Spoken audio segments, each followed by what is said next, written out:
Okay. All right. So we're going to get straight into it. So, who are your legal secret stalkers? Who are the companies, the individuals maybe that are responsible for stalking you legally? And why are they allowed to stalk you legally? Well, before we discuss why they're allowed to stalk you legally, I want to first define why I consider them stalkers. And I'm being a little facetious when I say stalkers, of course. But the more and more we learn about them, the more and more I'm not sure if I'm being facetious about it. Okay. I'll allow you to make that decision on your own and categorize them whatever way you want to. Okay. So I'll just tell you the information that they can legally house on you, and then you let me know your opinion. How about that? Okay. All right. So for those of you who don't know, well, most people know rather, we have the three main credit bureaus. If you have any experience with credit, you've likely heard of Experian, Equifax, and TransUnion, right? Those are the three credit bureaus. We sometimes recognize them or refer to them as the big three, right? The big three. The reason why we refer to them as the big three is because they're not the only credit reporting agencies. They're not the only consumer reporting agencies, nor are they the only companies that I'm muted on TikTok. Okay, let me see.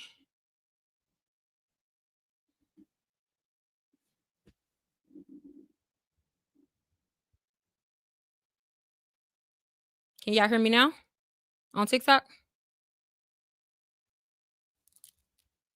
It's always TikTok. It's me still trying to. Okay, y'all can hear me. All right, perfect. I'm so glad that I read the comments finally before I went off into a tangent. Praise God, because oh my goodness. Okay, now I know what I do wrong when I come on the TikTok live. All right, let me reset this. Let me reset the stage so we can bring our other cousins in, y'all, because they don't know what we talking about. All right, so today we're going to talk about, as promised yesterday. If you were on the live yesterday, I just did a Q&A. So I was just answering random questions, but a particular subject matter came up, and I wanted to talk about it in finer detail. So I told you guys that I would come back live tonight, and so that's why I'm before you so late right now. But what we are actually talking about today, what the subject matter is today, we are going to talk about the companies that may be responsible for why you haven't gotten approved for the credit card that you're applying for, why you have not gotten the collection that you've been disputing at nauseum, deleted off your credit report. Why aren't you getting approved for certain products or even rent, or why can't you get a bank account, right? So today we're going to discuss the companies that are behind that, the companies that play a large role in all of our financial lives, whether we are aware of who they are or not. These companies literally are the culprit most of the times, right? Not all the time, but most of the times they are the culprit to things happening in your financial lives. I, in a facetious way, in a funny way, refer to them as our legal stalkers. Like, if you are used to, I mean, if you're not new to me, you've heard me refer to these companies as your legal stalkers. And the reason why I say that is because of the amount of information that they're able to have on us, the amount of information that they are able to sell, to trade, or just to give access to give others access to on our behalves, right? Um, and so I like to call them the legal stalkers for that very reason. But for legal purposes, it's a joke, right? Like, they're not actually stalkers. Um, or maybe you'll what I told them prior to TikTok hopping on is, you guys will be able to decide if you consider them a stalker or not by the end of this live. Okay, so you'll be able to form your own opinion. Either way, what they are doing is legal, and I want to make that clear. And I'm not stating that so that I can give them some sort of badge of honor or anything, right? I'm saying that because quite frankly, I do actually believe that it's disgusting that this is legal, but unfortunately, the country that we live in, it is legal. It is legal. So what am I talking about? Why does it matter that companies are selling our information, collecting our information? We already know that these companies know, we know that they know our information. We know that they sell it. That shouldn't really be a surprise to anyone. But I want to get into a little bit more detail of what information they actually cover and what part of our lives that they actually affect. Because, like I said, I promise you, even if you've never heard of any of these companies that we'll discuss tonight, even if you've never heard them a day in your life, I guarantee you, I guarantee you that they have played a large role in multiple aspects of your life. Unbeknownst to you, okay? And so today we're going to discuss those. We're going to unveil everything that they legally have access to, and also the role that they play, the industries that they affect, and the things in our everyday lives that's affected by these companies that we may not know about. All right. So if you guys are ready for me to get started, go ahead and put a 2 in the chat, and then I will be pulling up what I need you guys to see. All right. Where are we at? So we're going to discuss 5 different sections today. Multiple companies, but 5 different sections. Multiple companies, but 5. All right, I see your 5s. I'm pulling it up right now. I got to do it on 2 screens.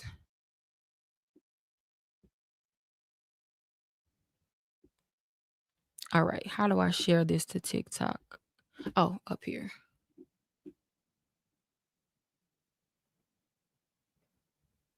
TikTok, can y'all see that? And then let me do it to you guys.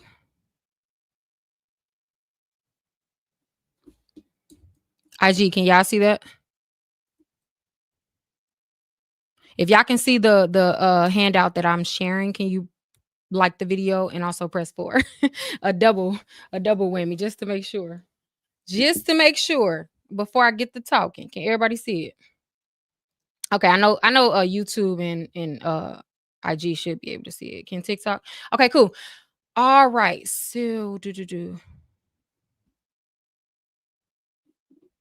I gotta cue some shortcut buttons on for all these platforms. Once I figure that out, I feel like we really gonna be in there.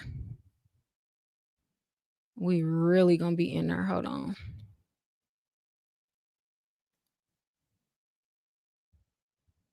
Where is it? All right. Okay.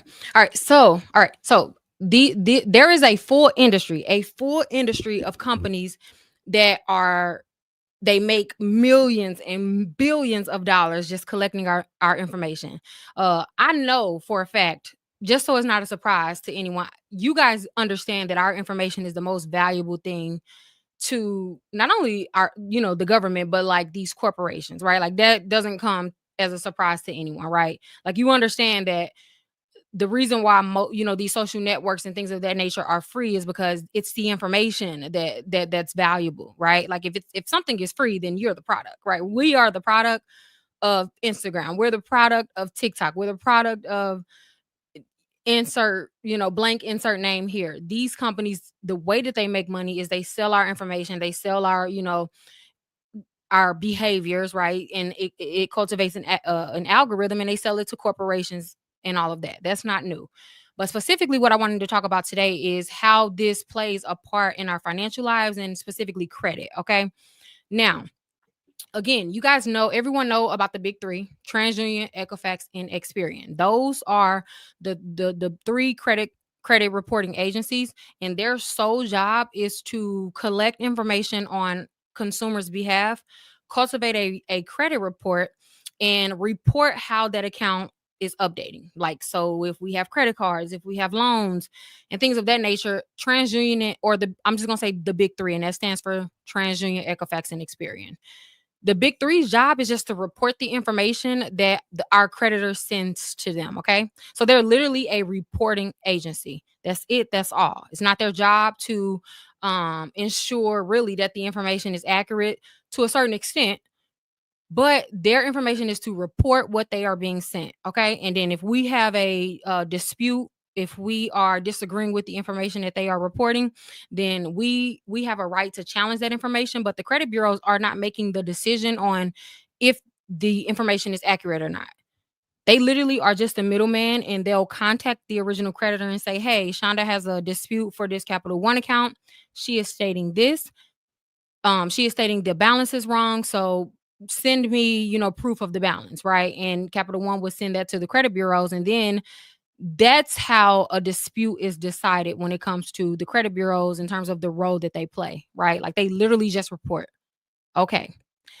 Now, underneath the big three, there is a multitude of different companies, literally a multitude of different companies that collects and sells the information that's not legally able to be on our credit reports.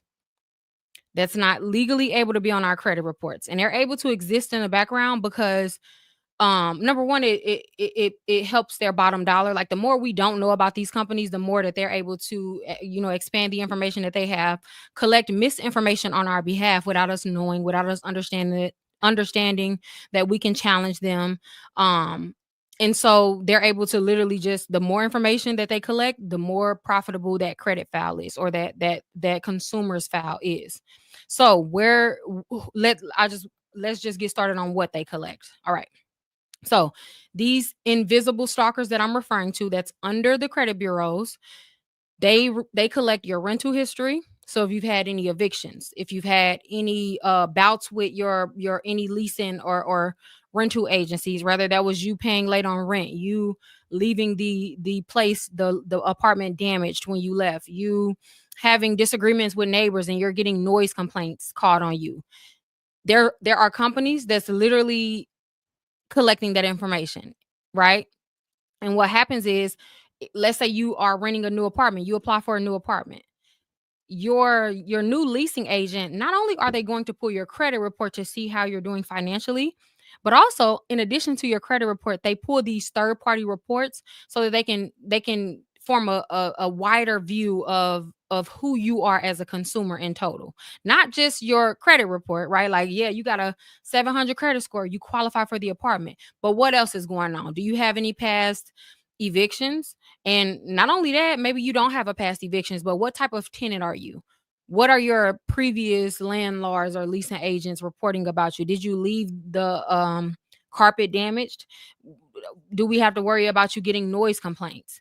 Right? Like, so they literally will pull these additional third party reporting agencies reports just to get more information about you, because truthfully speaking, the information that's on our credit reports is about 20 to 30% of the information that's out about us, right? So a lot of times we'll think like, as long as we get something deleted off our credit reports, then we're good. Like if it's not on our credit reports, then it's not going to affect me anymore, so I don't have to worry about it. And nothing can be further from the truth. Nothing can be further from the truth. In 2025, it is very seldom that your credit report is the only thing that's determining if you're going to get approved or not, or for what you are getting approved for. And that's why it is so important that you guys are aware of who these companies are. And it's important that at the end of this presentation or whatever, or whenever you have time, you pull these reports, right? And before we reveal the company's name, I want to say one more thing. All of the companies that we're going to discuss today, they are considered a national consumer reporting agencies. The only difference between these companies that we're discussing today in the big three is the big three reports a credit report. I mean, the big three reports a credit score. So the credit bureaus assign you a credit score based on what's on your credit report. That's the only difference between them and, let's say, a Lexus Nexus or in a Novus, right? These companies still report the information about you. However, you're just not graded, which is why they're not considered the big three. All right. But as we know now, our credit scores don't even matter. Like, that's a vanity number that satisfies uh, us as consumers, but lenders don't care about our credit number, the score, the actual numerical value of our score. They don't care about that anyway. They care about our credit profile, in which they always have. So much to say, so let's just get into it. So again, they collect your rental history, your banking history. If you can't get a bank account, it's because you're on one of these banking reports, and we'll discuss it. They collect your criminal background. They collect your medical history, including prescriptions. These affect your health insurance claims, your life insurance claims, not claims, policies, right? They also collect they monitor your online behavior, guys. And this is the reason, this particular point is the reason why I wanted to bring this back up, this talking point back up, because I know, especially if you're in Credit Academy, you guys are very familiar with these companies. We talk about them a lot, right? But recently, within the last around a month, within the last 30 days, there has been a huge advancement when it comes to our online behavior, our social media posts, and the information that they're allowed to collect and sell to employers. Not only that, there's been an uptick. So there was a report that came out last month that stated that 32% more companies this year in 2025 are now purchasing our online behavior reports from Lexus Nexus. That is insane. Number one, that's the hugest, that's the largest jump that has ever happened. Like that's drastic because it came from 16%. So from 16% to 32% in less than a year. So you can only imagine by the end of this year, maybe even next year, we can already suspect that most companies, big or small, will be pulling these reports. And just a hint, they're only $12. They're only $12 for your employee to pull. We'll talk about it. We'll talk about it. Anyways, your gambling habits, your gambling activities, they also collect and sell. They can stop you from, and that can also stop you from getting a credit card. Bet you didn't know that. Your driving habits, right? Like when we get car insurance, they pull these reports. So I'm done talking about what they collect. Let's just expose who they are. All right.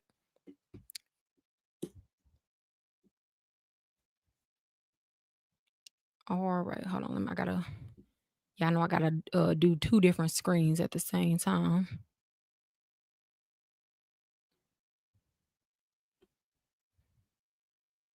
That is not what I wanted to show.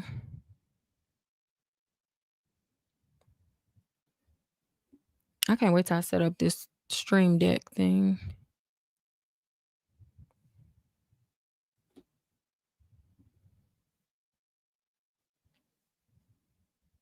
All right. Are y'all looking at it? Okay. Okay. Perfect. So the first set of companies that we're going to talk about, these are going to be companies that collect information regarding your background checks. What does background checks mean? That means anytime you've ever applied for a job and the company stated that they were doing a background check on you, this is what we're referring to. So those reports that they pull, that background check that they pull, you actually can get a copy of that report for free and also dispute the information that's on it, especially, if it's wrong or if they cannot validate it, if it's outdated and all that, right?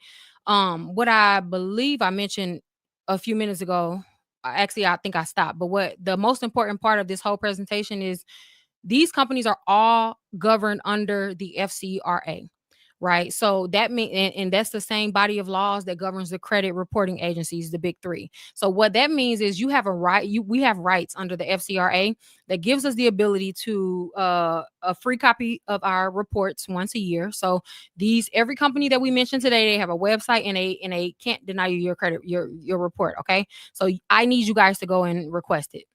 We get a free copy of our credit report, no questions asked, once a year. We also have a right to dispute the information. Not only that, the companies that are housing this information has to provide a streamlined way for us to dispute. So they have to make it easy for us to dispute. And then another right that we have is, if we don't agree with the information or if we don't agree with the result of their investigation, we also have a right to follow up, and not only that, request that they send us, written verification, validation of the information that they are presenting. And that fact is going to be important, especially as we get into these third party agencies. One of the main differences between these companies that we're discussing and the big three is inundated with disputes, weekly, daily, monthly. Like they are dealing with millions and millions of disputes because, again, most consumers understand very clearly by this point that they can dispute Experian, Trans Union, and Equifax, right? Everybody know that. So they're inundated with so many letters that it takes them a long time to get through disputes for the most part. They miss a lot of things, and it's a constant fight and battle disputing our credit reports with them, right? The great thing about these companies is, because they're not as known, they're lesser known, they don't get nearly, not even a fraction of the amount of disputes that the big three gets. Therefore, what I have seen is a faster dispute process. Though they still have that legal 30 days, a lot of times it comes back faster. But two, excuse me, I've also noticed that it is easier to dispute with them. It's not such a fight when it comes to disputing with them. That's not to say that every single thing that you dispute is going to get removed. Like, of course, that goes without saying. I'm just stating that it is, I have found in my experience and the experience of the credit cousins, it's just been a lot easier. Okay. And I'll just say that. All right. So we're going to talk about background checks, which is specifically dealing with employment screenings, companies that provide verification for your job. If you are hired at ABC, um, I don't know, ABC New York Street, whatever, right? And they say, hey, we're gonna do a background check. You like, okay, cool. If you ever wonder what report they're pulling, it's one of these that you see on the screen. And that mean, I mean, and those oh, y'all looking at the wrong one on TikTok or no, who's that? Crap. I thought I was looking at the right one. Hold on, YouTube. Hold on. I got you.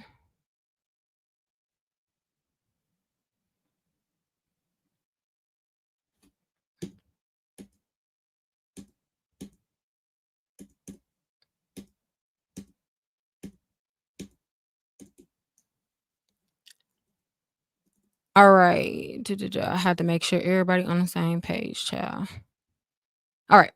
So these are going to be the top however many companies. This list is not exhaustive, but these are the companies that mainly are pulled. So again, if you've ever been denied a job based on your background report, I implore you to go and pull these reports ASAP. Pull these reports. I listed the website as well as the phone number to some of them, but I listed the website at the very least of each of these companies. Pull the reports so that you are fully aware of the information that's being passed around about you. Because if you do not challenge the information that's being presented on you as a consumer, then unfortunately the entity that's reporting that information, they are not guilty of violating your rights. There's one caveat when it comes to our consumer rights. If the companies or bureaus are reporting the information right, wrong, or indifferent, they are not considered guilty until you've given them a chance to correct the information and they've refused to or just did not do it. Okay. Therefore, if you as a consumer don't understand your rights, unfortunately, that is a win for them, honestly, because as long as you don't challenge it and they're not aware that they're making the wrong decision, they're not aware that the information that they are reporting is wrong, then they don't have to own up to it. They don't have like they literally will not get in trouble for it. Okay? So that part alone makes me angry. So I'm like, yeah, no, we have to talk about these companies more just so we can stop allowing them to do that. And here's the thing, another right that all these companies has or we have is all of these companies cannot report outdated information. Why am I stating this? These freaking third party companies are notorious for reporting old information. Old, outdated in a sense of our credit reports, in a sense of the FCRA guidelines are or is 10 years at most. So anything that's over 10 years old is legally considered outdated. Legally considered outdated. I guarantee you, for those of you who will start to pull these reports, you are going to be overwhelmed with so much misinformation, so much outdated information that it's going to blow your mind. And you need to challenge it all. Like you need to challenge that. Because I know you don't necessarily think it's a big deal, but if an employee is pulling your background report, and let's just say you didn't have anything too crazy on your background, so they still hired you, but whatever they offered to pay you, it's going to be affected by based on if you have a clean background or not, you know. So just small instances that you may not deem as important, they may be stopping you from getting to the next level in terms of income, right? So I'm just gonna list out the companies that the document is blurry. Let me see if I can make it bigger. That's what I was trying to do a little second ago. Um,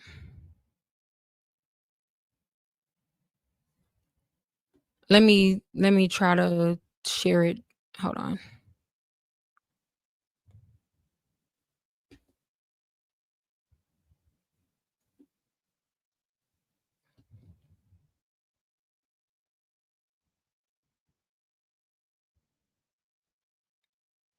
Is that better at all?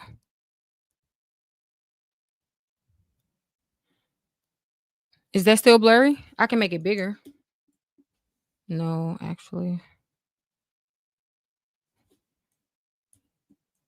Is that better? Can everybody see that clearly?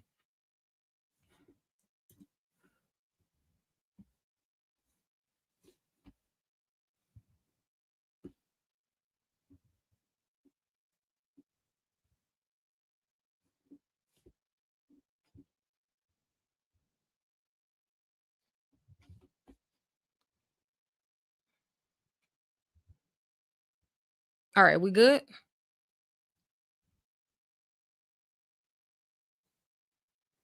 All right. I just wanted to make sure. We good? Cause I can't hold on. I can't even see your comments.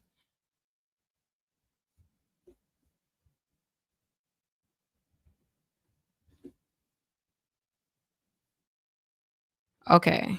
I think y'all saying yeah. I can see better on YouTube. I just made it bigger so everybody should in a perfect world be able to see now. Okay, y'all good. All right. So look, screenshot this though, y'all, cause I can't really see y'all comments because I'm trying to read at the same time. All right. So, but these are again, it's a lot of companies, but these are the ones that I need everybody to pay attention to because these are the ones that matters. No matter where you live in the United States, these companies, work countrywide, all statewide. Like so they no matter where you are, these companies are the most important when it comes to background check. The first the first five are the main contenders, but I would just go ahead and check and pull my report from each one of them because number one is free.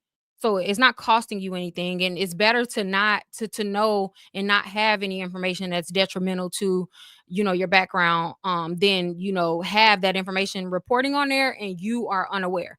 Just pull them. All right. Just pull them. We are, I think, I mean, uh Okay, y'all can see. I just want to make sure. All right. So, Accurate Background, they're like the biggest one. Like they're the biggest company that when it comes to background checks. So, I would certainly recommend everyone pull them. Their website is right next to their name. Go visit their website. Some of these companies will allow you to order your reports directly from their website, and then some of them will make it a little difficult and they'll require you to call. Okay, it's just go through the process. It's not that hard. It shouldn't take that long. ADP, ADP screening, and then we have Checker is really big on the East Coast. Checker without a E. Well, Checker without the second E. CHECKR.com. Okay. Please check them. I don't have to read this list because I know that y'all see it. So we just gonna move on to the next section because it's really important. All right. So I hope y'all got the screenshot for the background checks. Now, let's talk about tenant screening.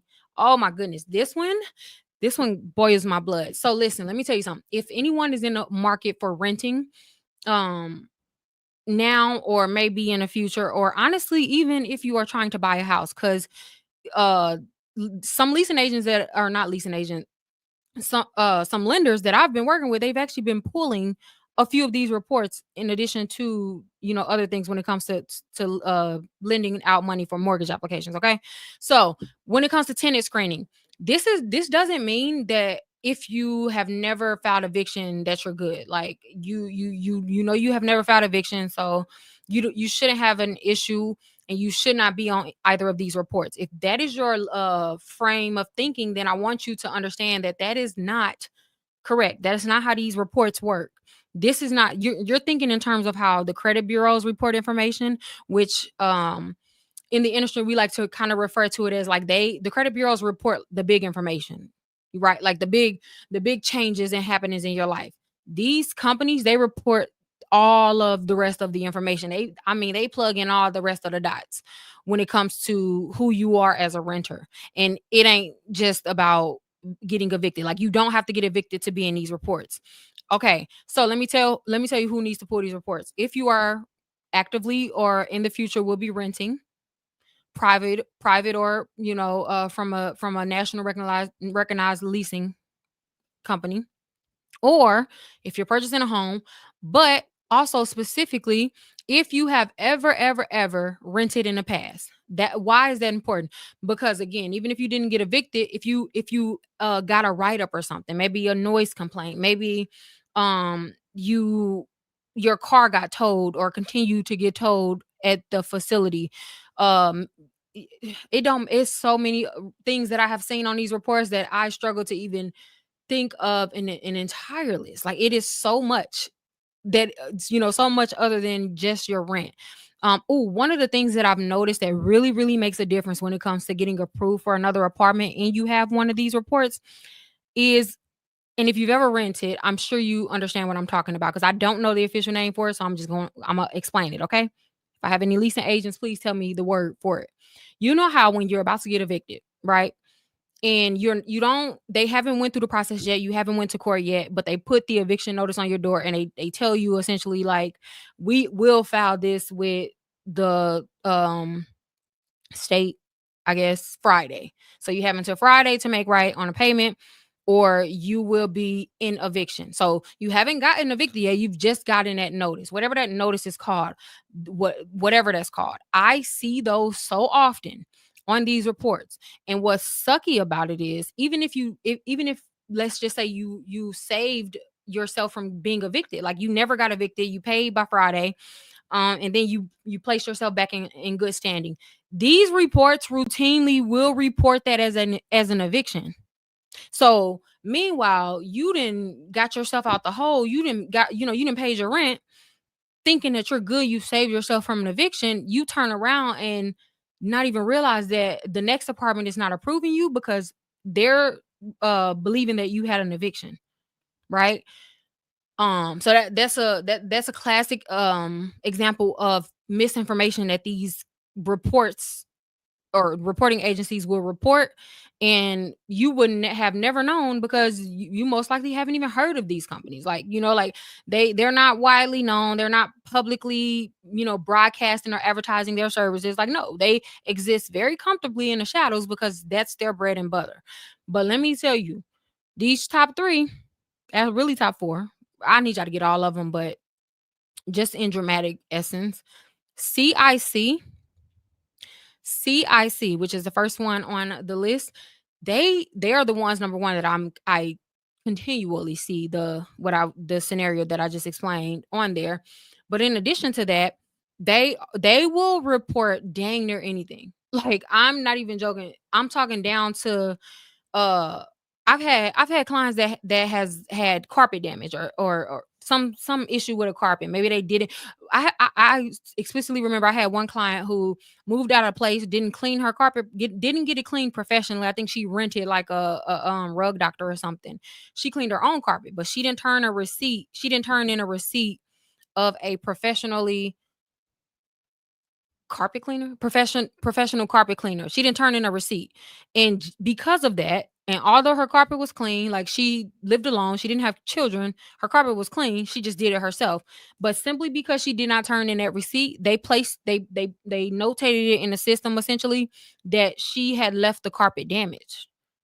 Mind you, she hadn't left the damage, right? She couldn't figure out why she was not getting approved for her new place. And I was like, pull these reports. About 2-3 weeks later, after she pulled the reports, what do you know? She received it in the mail. And CIC, they were literally reporting that she left damage to the carpets.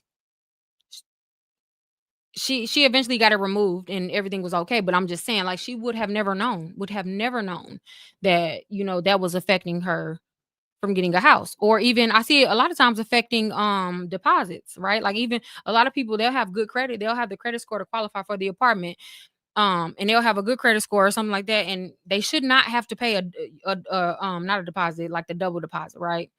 And next thing you know, they having to pay it. Why? Because they have something in these reports that they were not aware of. And not only that, these companies will absolutely, what happens is, let me tell y'all a little secret. Another thing that I realized about these companies is any place that you receive mail. If you receive mail, I don't care if it's at your homegirl house, I don't care if it's at your uncle house. If you receive mail there, you are likely going to be attached to that address on one of these reports in some way or in some form or fashion. And this is not exclusive to just the tenant screening. I'm just referring to all of these companies, especially when we get to Lexus Nexus, and that's a whole category on its own. So what I've noticed is though, like if you've ever had mail going a place, because I experienced this personally with my college dorm. Like they had my college dorm up there, and it was all sort of instances listed that I've never heard of in my life. But what was happening is they were mixing things up. They were mixing information up with other tenants and other residents because our address was the same. The craziest thing ever. Um, so yeah. Pull these reports. CoreLogic, as of last year, they did merge with Lexus Nexus. So if you try to get your CoreLogic report, it is a chance that you will not get it. Okay. It is a chance that they turn you down. But if you request your full Lexus Nexus report, it'll come with the information that they were reporting. So don't trip on CoreLogic. I just actually haven't updated this sheet. All right. But Experian Rent Bureau. And another thing, as I stated, the big three, they report our credit bureau. I mean, they report our credit reports, our credit score. We're aware of that. But I bet you didn't know that they own these smaller companies that are still under the umbrella of TransUnion, of Experian. They own these companies, and they also still make money not only off of our credit reports, but off these reports as well. Experian Rent Bureau is a prime example. Also, TransUnion Rental Screening Solutions, which is my smart move. I never called them TransUnion Rental Screening Solutions, but they're considered my smart move. So yeah, they literally make money on so many different facets of our lives, and it's just like insane. Anyways, banking and banking check screening. Now, I'm just gonna cut right to the point when it comes to this one. If you cannot open a bank account, you have a negative banking report. You have negative information on one of these banking reporters. Okay, period, point blank. If you cannot open a bank account, if your bank account was suddenly closed by your bank, if you can't get approved for credit cards, and maybe you have the credit to qualify for it, but you just can't get approved, it is because you have a negative banking report out on you, right? Also, if you can't get a credit limit increase for those who maybe have a bank account, who maybe have a credit card, if you struggle to get credit limit increases, it is because information that is in one of these files. I mean, yeah, I'm just gonna say files, but at one of these companies. Why or how or what?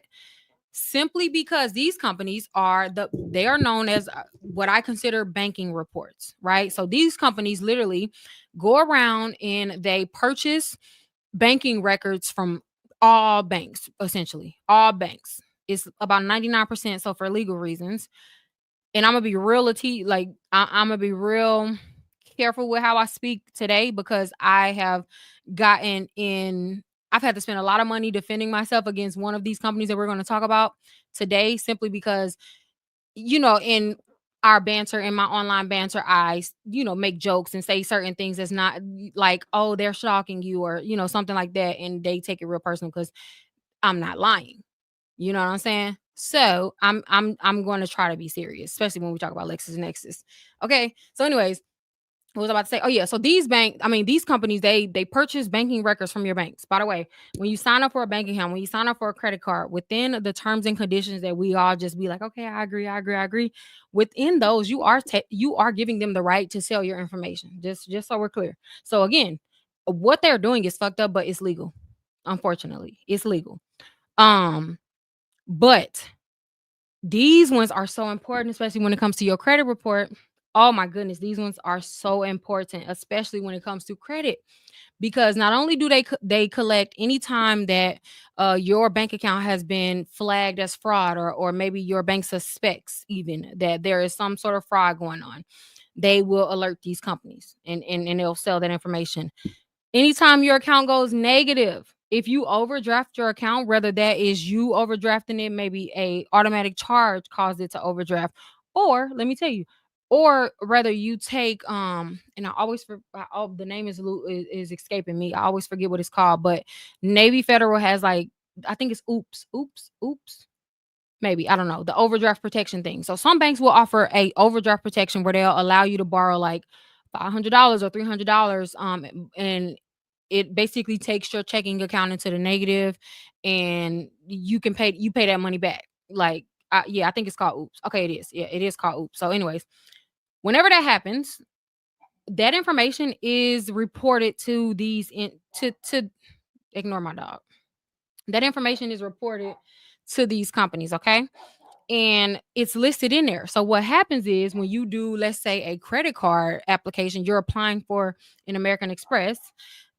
American Express is going to pull your credit report, but in addition to that, they're also going to pull your banking reports just to see what's going on. Do you have any recent records of maybe fraud in a bank? Do you have any recent overdrafts? Do you have a checking and savings account? Because this is important. We talked about this a little yesterday, but the reason why I was emphasizing that so much and to drive it home is whenever you fill out a credit card application, every one of them has a question that somewhere along the lines asks you, do you have a checking and a savings account? And typically the options are yes, I have a checkings account, or yes, I have a savings account, or yes, I have both a checking and savings account. I told you guys yesterday that what is going to do the most justice for your credit application and get you the best borrowing terms in terms of rent, in terms of your rate, your limit, your credit limit, um, and everything is going to be this question. What you answer to this question: do you have a checking and savings? Every lender wants you to have a checking and savings account. If you are a person that your main bank account, for example, is like Cash App or Chime or whatever, like all companies like that, nothing's wrong with having those services. I have them as well. However, in addition to that, you need to have a nationally recognized, like an official bank account. And the reason being is because if you do credit applications and you don't have a banking account, I don't care how good your credit score is. You are not going to be approved for what you actually qualify for simply because you don't have a bank account. A lender will never, ever, ever take you seriously financially and trust you wholeheartedly.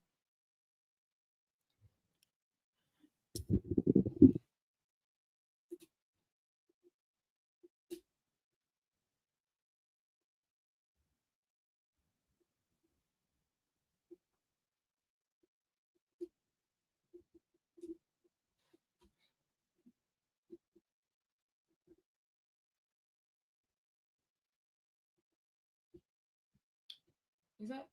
Can y'all see me? My camera went dead, and now I forgot to charge it. So we're gonna use this one. Hold on, let me get back. TikTok can't see me.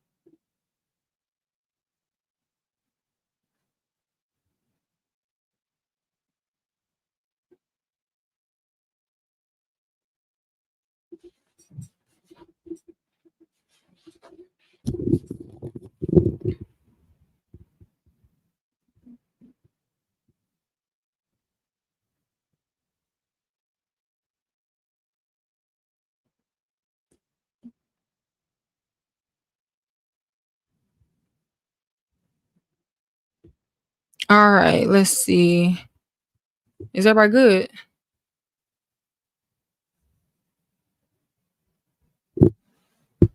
All right. Yeah, hold on. We gotta go on the webcam because my camera died, which I don't understand how because it has a dummy battery in there.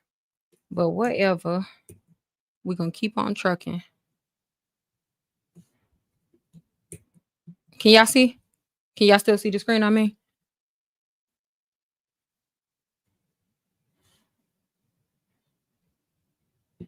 I don't even know where I was. I mean, I know we was on banking, but as far as what we were talking about exactly, I don't know. Okay, I don't know, but it's cool. I'm just gonna kind of yeah. Wait, can y'all hear me? I want y'all to. Okay, cool. We're good. All right. So what I was saying was we were discussing the banking reports. So anyways, anytime you apply for a credit card, that's what we were talking about. Anytime you apply for a credit card, they will ask you if you have a checking and savings account. If you tell them you don't have a checking and savings account, then you already going to be knocked down some notches in terms of your borrow ability or your borrowing power. Okay, regardless of credit score. At this point, your credit score is out the window. It's tossed out the window. That only does but so much for you. Okay, next point is If you say that you have a checking account and a savings account, but you really do not have one and they can't find it in one of these reports, then guess what? You are still going to be knocked down. Yes, the information that you report obviously is supposed to be accurate, right? Like, but if they cannot validate that information or verify that information with one of these reports, then you are not going to be credited for it. Okay, therefore you will be penalized for it. So if they can't find it, you'll be penalized for it. And I said, why do I say all that? I say all that to say, go get a bank account if you don't have a bank account.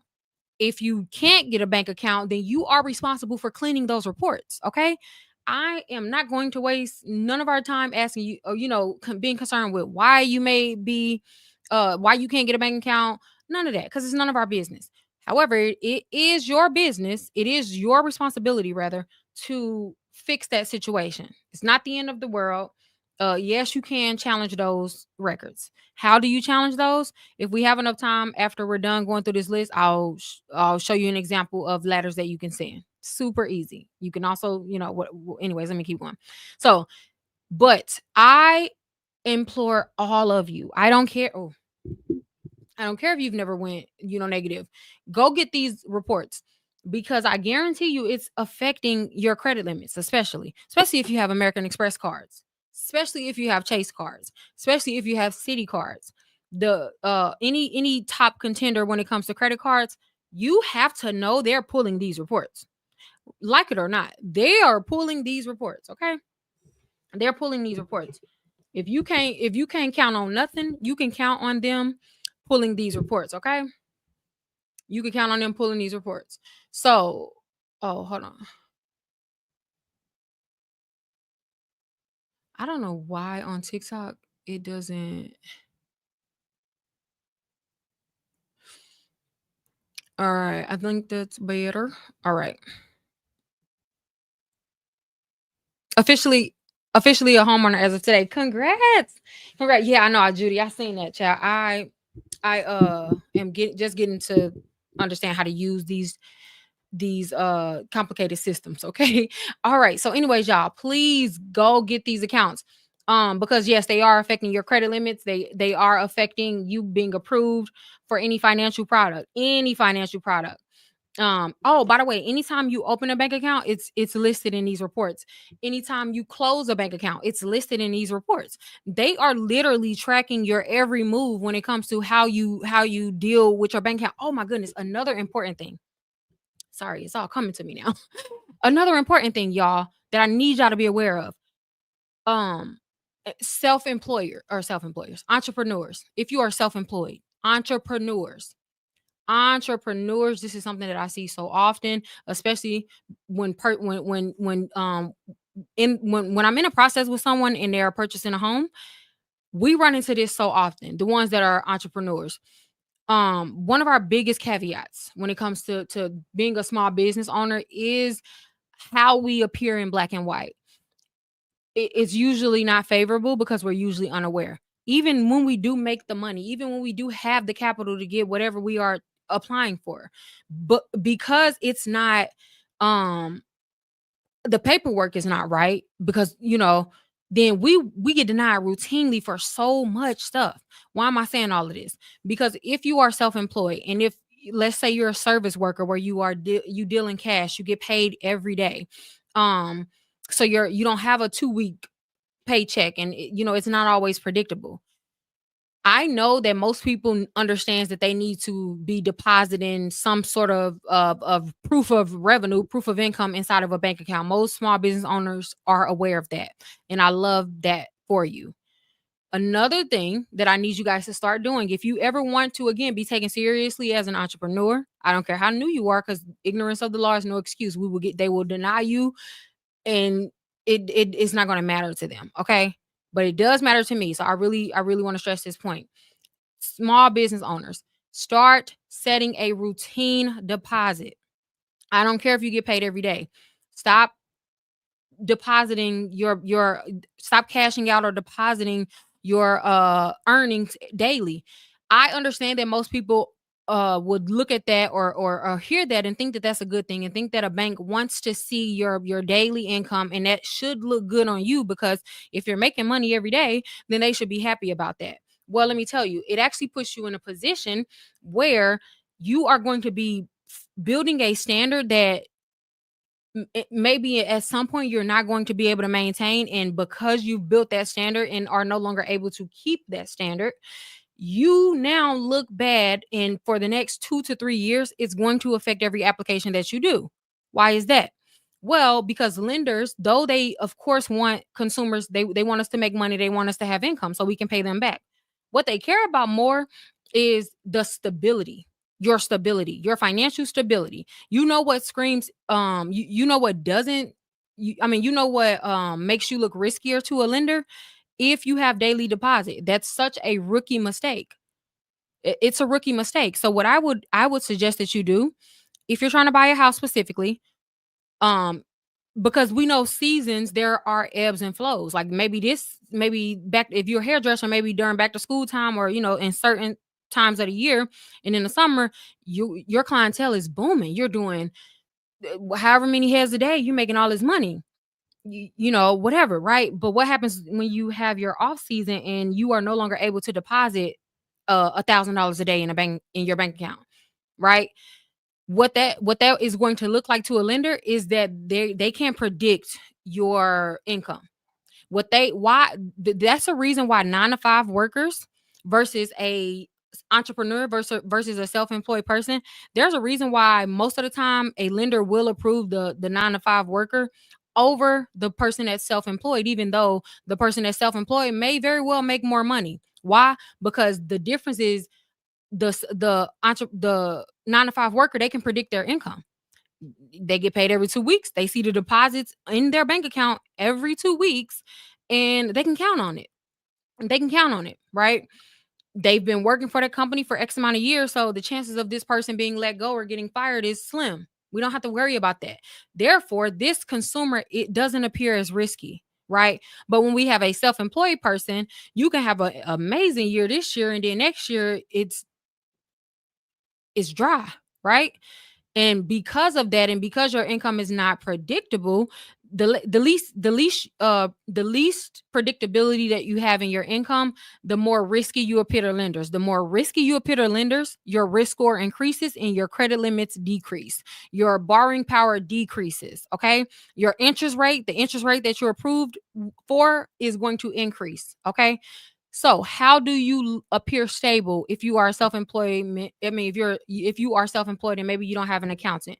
A great cheat code is follow the 9 to 5 model. I tell all my clients, follow the 9 to 5 model. What does that mean? If you get paid daily on Cash App, I need you to pick one day a week or one day every 2 weeks, and deposit all of the money that you've made within that last time frame, right? So if, let's just say, you want to do Friday, every Friday, all the money that you made throughout the week, you're going to deposit it in your bank account, or you're going to take it from your Cash App account and you're going to cash out it into your bank account, and you're going to stick with that. You're going to stick with that. Remember, when it comes to income, nothing is considered consistent. Nothing is considered predictable until at least 6 months. So don't just do this for January, February, March, whatever, and then later on April, whatever, April, May, and July, you stop doing it. You're not as consistent. You actually have to make this a priority, especially if you're getting a house. You're gonna need to do this for a year. What you if you didn't, obviously I'm not saying that this is going to be the only reason why you would not get approved, because there are some people who get approved despite certain things. However, to streamline the process and to make it as easy as possible, and if you've ever purchased a home, that's the most stressful time, because there are just so many hoops that you probably are going to have to go through, right? So to streamline the process, especially if you're uh uh self-employed, it, like, they want so much more information because they want to be able to make sure. And so one of the biggest ways that you can ensure that you are making that process easier, and also improving, lessening your risk score when it comes to your applications, make your income appear stable, routine, predictable. Pick one day of every week and deposit your money. I don't care how much money you made between Monday and Friday, and your bank does not either. All they want to see is, did this person gets a deposit every Friday. And And guess what? Whenever these reports, or whenever, let's say you're applying for an American Express and they pull one of these reports, any routine deposit that comes at a regular basis for more than 6 months, they automatically um view that as an employer, as payroll, rather, sorry, as payroll, right? Therefore, that means that you are literally, and when I say giving yourself points, I'm not talking literal, but you are giving your application more credence and more points when that happens, because then your risk score decreases. Your risk score decreases. These are the things that they pay attention to that is not on our. They can't look at our credit report from TransUnion, Equifax, or Experian and be able to see how often we're getting deposits, and be able to see how often we've overdrafted, right? Like, the credit bureaus are not giving them that information, right? So that's where these companies come in at, and that's why most of these companies that we're talking about today, they make more money than the credit bureaus. They're that much more valuable than the credit bureaus, simply because our information is so valuable. It is so valuable, okay? And that should let you know how big of a role they play. It would not be valuable if they did not play as big. Like, it didn't matter if this information didn't matter, if the companies that we apply for didn't care about this information, then it would be useless. These companies would have no jobs, no company. These are multi-million and multi-billion dollar companies that literally get by just collecting and selling our information to our creditors, to our lenders, and to other, to individuals. That's all that they do, literally. So again, everybody needs to pull these reports. It's only what, six companies: Certegy, check systems. Check systems and early warning systems are the main two of bad bank accounts. So if you can't get a bank account, if you don't pull any other company on this list, I need you to pull check systems, and I need you to pull early warning systems, otherwise known as EWS. Okay.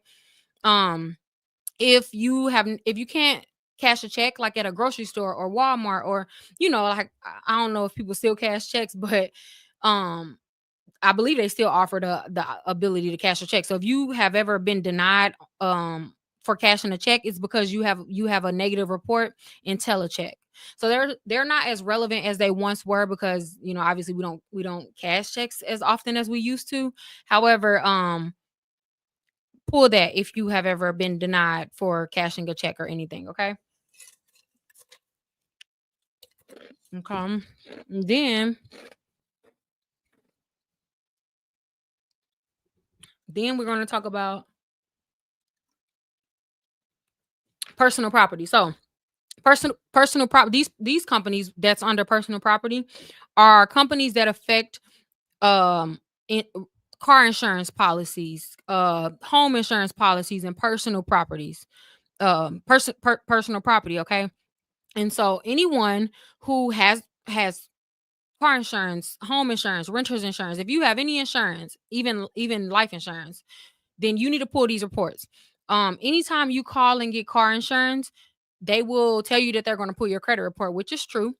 But in addition to that, what you also give them permission to do is pull your, what they would probably call, driving records, right? And you probably think that that's something from like the DMV and just to show your ticket history. No, baby. They're getting access to a lot more information than you think. The largest company on this list is going to be Lexus Nexus, but specifically they have a sector that only is about auto. So we call it the Clue Auto Report. The Clue Auto Report is the main data aggregator when it comes to insurance companies. In fact, 99% of insurance companies in the United States pull from Lexus Nexus. Or one of these companies. This one is super important because I personally experienced, and if you were here a few years ago, you know what I'm about to say, because we walked through this journey together. I personally cut my car insurance in half simply by cleaning my Clue Auto report. Um, and I by the way, I've never well, I just got my second ticket in life like a few months ago. So at the time when I was when I was having such high car insurance, I didn't understand, because number one, I had improved my credit. So, I literally just could not understand why my car insurance was so high. I was over I think the cutoff is like 25, the young driver, whatever that age is. I was over that age. I hadn't had any accidents. I haven't had I hadn't got pulled over, had got any tickets or anything. So I could not understand. So one day, a representative from my car insurance company, she actually clued me into pulling this report. She was like, I don't know if you've ever heard of this, but go ahead and pull your Clue Auto report, right? And she was saying it in a way where it was sort of like you could tell when somebody's looking out for you and they trying to say more than what they can maybe say at work. I had got that vibe. So I'm like, you know what? Let me just go and pull it just to see. I was floored when I received this report in the mail. Floored. Um, they had on their report, number one, they had every freaking parking ticket that I ever have received in my life. And I want to remind you, at this point, I was maybe 25, 26, right? And I hadn't had, I mean, they had records on there from when I was in high school, when I had just gotten my maybe I had my license by then, but I believe it was my permit. But I don't know. I had a very early iteration of my driver's license or maybe my permit. They had parking tickets from there, bro. They had every red light ticket, not even red light ticket. You know when they take a picture of your car or when you like run a red light, they had all of those. They had all of my unpaid tolls. I'm talking, I didn't been in rented cars and somehow, not somehow, some way, but they had that on there.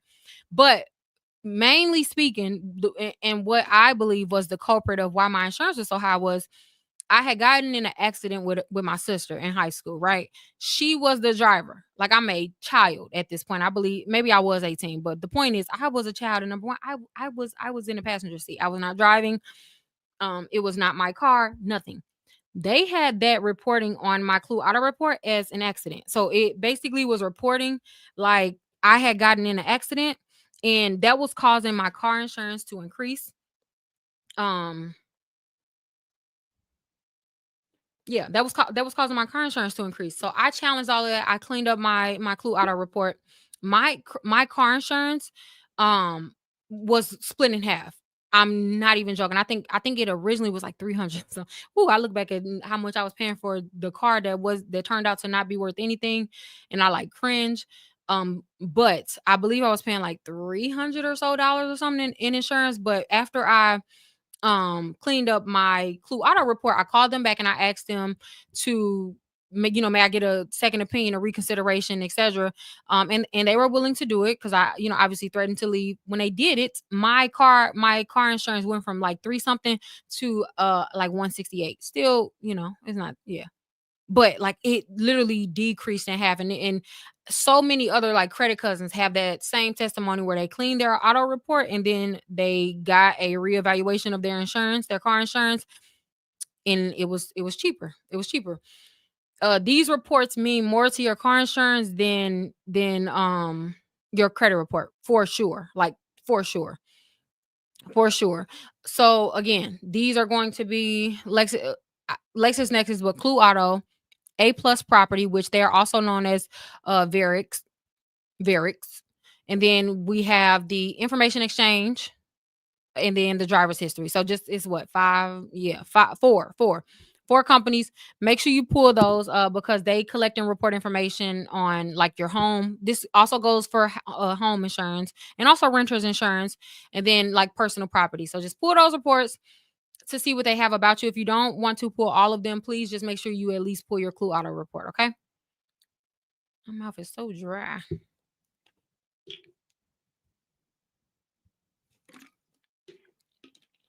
Okay, so the next one I'm gonna run by real quick. I was gonna skip it, but I'm like, yeah, no, I can't. It's so important because this the one that I feel like most people are surprised by because most people are under the guise that our medical information is private, and I'm like, oh no, baby, I'm sorry that you believe that your medical information was actually private information. It's not. It's not. Well, what about HIPAA? Well, let's talk about HIPAA. Let's talk about HIPAA.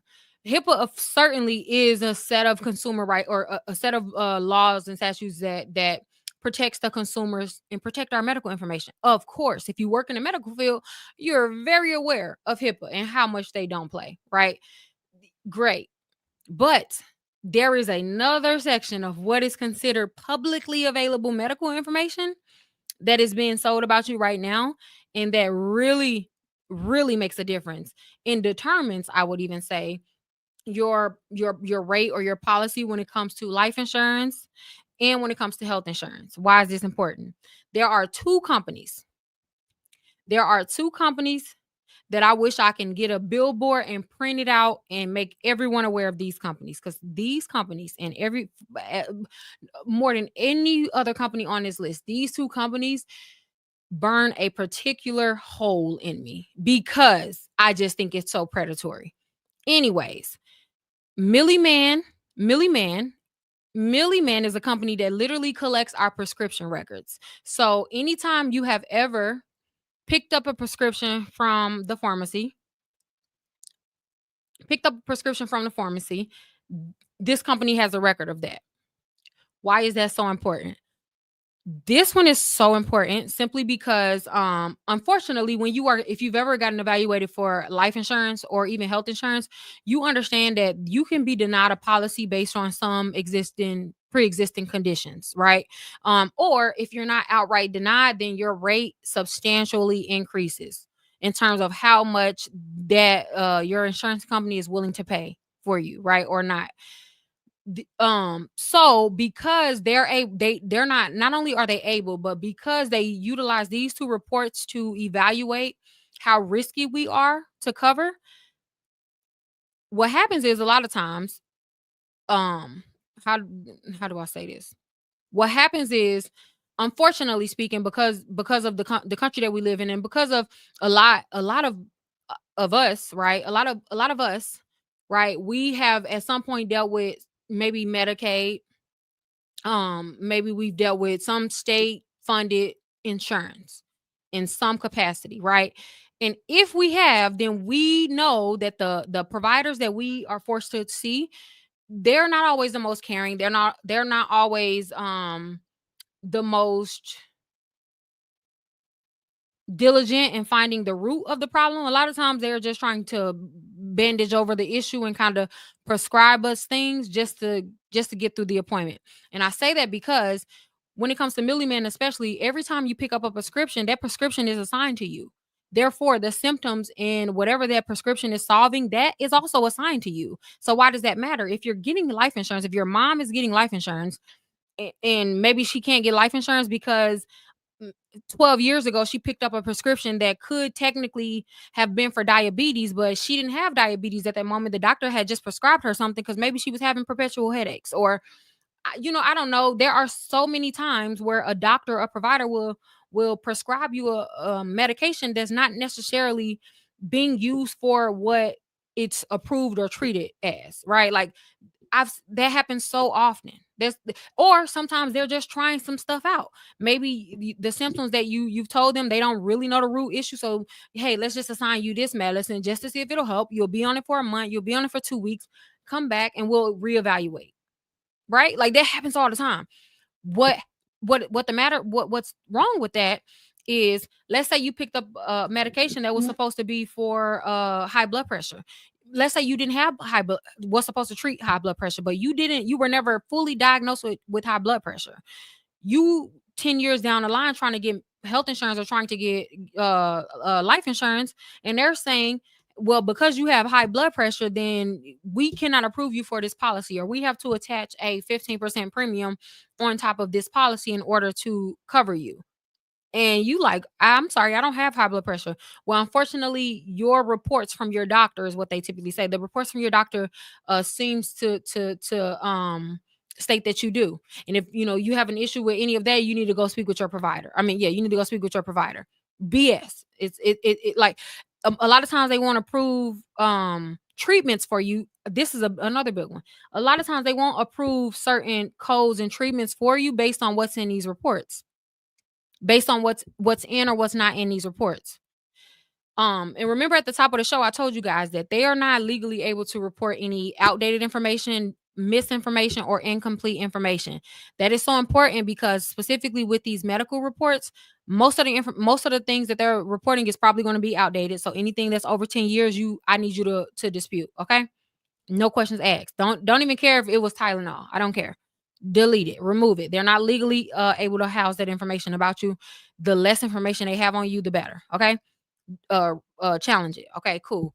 Next, um Anything that you have never been officially diagnosed as, and they have it listed on there, dispute, misinformation. Absolutely not. Absolutely not. Um, if you or your parent is seeking life insurance, has life insurance, maybe, or health insurance, and they were born before the 90s, they were born prior to the 90s, you need to pull these reports. Maybe our kids, maybe they won't have to deal as harshly with these particular companies because doctors do a lot of, they do most things electronically. They're not keeping records handwritten anymore, because the problem with us it really started in like the 80s. Us 80, well, I'm a 90s baby, but 80s babies and after, we dealt with the switching from pre-internet world, pre computer world to post technology, right? And so with that came doctor records, right? So they literally had to transcribe all those records and put it into the system. What happened? You know how many mistakes? Number one, mistakes alone should drive you to pull these reports, right?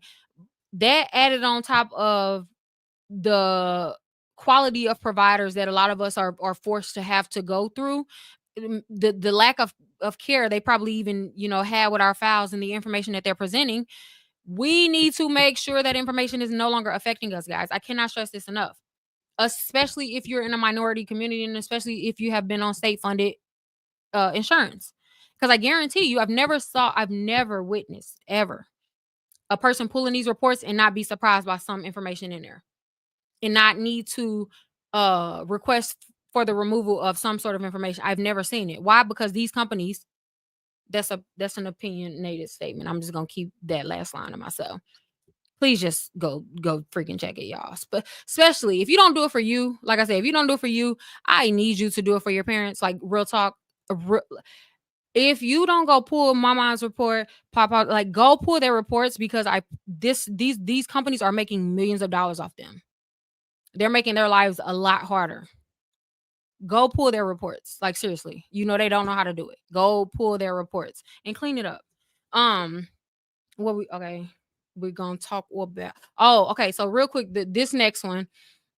These companies, these reports, you really only need to pull these reports if you have ever been on housing assistance, or not just housing, but any sort of low income voucher or program.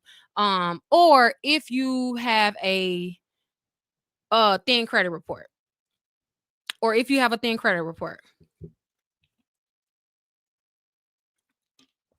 Why? Well, these particular reports that's listed under here, these 5 reports, they collect information in regards to your any, again, like I said, low income or subprime housing records. But subprime credit cards, this is why these reports are important. Subprime credit cards. So you know how some companies won't report your account information to the credit bureaus. Most of the times, these smaller companies or these subprime companies won't report them to the big 3 because they simply can't afford it. It doesn't make sense for their bottom dollar, because, as you know, they have to pay TransUnion them in order to report the information on us. The companies have to pay them. So a lot of companies will either pick and choose what credit bureaus they want to report to. So they'll say, we're not going to report to all 3, but we'll report to TransUnion. TransUnion is the cheapest. That's why most companies report to TransUnion. But anyways, we'll report it to TransUnion, and then in addition to that, we'll do Equifax. But we are not going to report to Experian. And or if you have an account right now and you wonder, why is this on this report but it's not on these other 2 reports, it's simply because the company that you are going through, they don't want to pay for it to report to all 3. Okay, that's beside the point. The reason why I was bringing that up is because these accounts, these reports, collect the information that's not on our credit reports in regards to any sort of subprime or low income financing options. What does that mean for you? I'm gonna tell you. Buy here, pay here, car places. You probably on the list. So pull the report if you've ever dealt with them. Uh, if you've ever had a subprime card, y'all already know what a subprime card is. We discussed that yesterday. Do y'all need a list of what's considered subprime cards? If so, I can pull it up in a minute. But um what else I was about to say? Oh, what was I finna say? Oh, subprime credit cards, starter credit cards. Um, what? Oh, it's slipping me. I forgot. It was something else that I was about to say. Oh, a thin credit profile. That's what I meant. Uh, it's not necessarily just a thin credit profile that'll get you on these lists. What really happens is if you have a thin credit profile that's either like sitting dormant right now, or you have collection accounts but you're not actively building credit. I want to repeat that. If there are two types of bad credit in this world, there is bad credit that is considered bad because you're not actively building credit. There is no like there's no information out about you. They don't have any record of your financial history. Like they don't know. Maybe you don't have a credit card or you've never financed a car. So therefore, no credit does equal bad credit in a sense of your borrowing power. But then the second type of bad credit are bad credit that is filled with derogatory accounts, right? Filled with derogatory accounts, and it's a caveat, filled with derogatory accounts as well as not actively building credit. I tell you guys all the time, having derogatory accounts is not what constitutes you having bad credit. I want y'all to hear me when I say this. Having bad accounts, having collections, having charge-offs, having you name it, late payments, that is not what is considered bad credit. Bad credit is considered no active positive credit. Okay. There is a difference. There is a difference.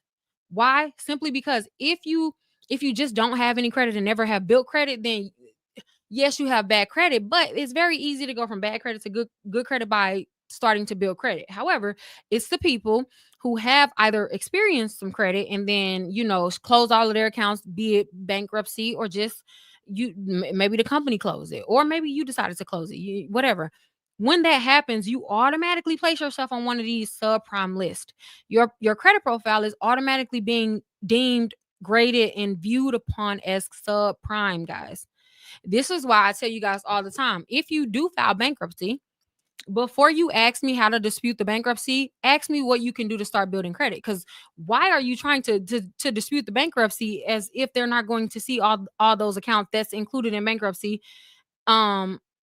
In addition to that, as if you think just because getting that bankruptcy removed from the big three that they don't know that you filed bankruptcy is asinine, right? Like, no. Like you're hustling backwards at that point. When you file bankruptcy, the first thing you should do is build your credit profile. That's the first thing you should do. Forget it's not the filing of bankruptcy that makes a company deny you for credit post bankruptcy, right? No, companies file bankruptcy all the time. We the only ones that think that is a negative thing because we don't understand how money works, right? When you file bankruptcy, the worst thing you could do is not build credit. When you file bankruptcy, the best thing you could do is start building credit, because why? That you are literally showing them that I messed up in the past or whatever happened in the past. However, I'm actively building and trying to repair that, and I'm showing you that I understand the error of my ways. I understand where I went wrong. Therefore, now I can show you how to do it right. You can trust me. It's not the bankruptcy that makes them not trust you. It's what you do. It's what you do post bankruptcy. It's what you do post bankruptcy, which is why I tell you guys the worst type of collection is a collection right out the bank. The worst type of collection is a post bankruptcy collection. Why? Because you filed bankruptcy and then you showed the companies that you didn't learn from your bankruptcy. You didn't learn from your bankruptcy. That's the worst thing you can do, because now it's a double whammy. Now, like, it's not the bankruptcy that makes you have bad credit. So if you file bankruptcy and you can't get approved for anything, it's because you haven't built credit. It's because you have not built credit. Okay. Another topic for another day. But back to them. When you have bad credit and you don't have good active credit, then you automatically will have a subprime credit profile. Therefore, you're gonna be on one of those lists. So go run those and see what information they're reporting. Okay. And as I stated earlier, Core Logic, they recently merged. Well, Lexus Nexus purchased them. They bought them out. So you probably won't be able to pull your Core Logic report. However, when you request your Lexus Nexus report, you will get your Core Logic report as well. All right. All right. So, oh, okay, I'll wait. All right, so we got two more sections to go over, and then I'll answer a few of y'all questions. So, um, oh, am I skipping one? Did I go over this? Yeah. Oh, baby. Okay, so the supplementary reports. really, that's the official name for them, the supplementary reports, but the the name that they really should be called is the miscellaneous reports, the everything in between plus more reports, the culprits, the heavy hitters, the big contenders. The if TransUnion and Equifax and Experian is called the big three, these two companies is called not the one, I mean not the two, but the one collectively. These two companies, oh baby. If you thought the past companies, the previous companies that we discussed today was talking about something, was housing information,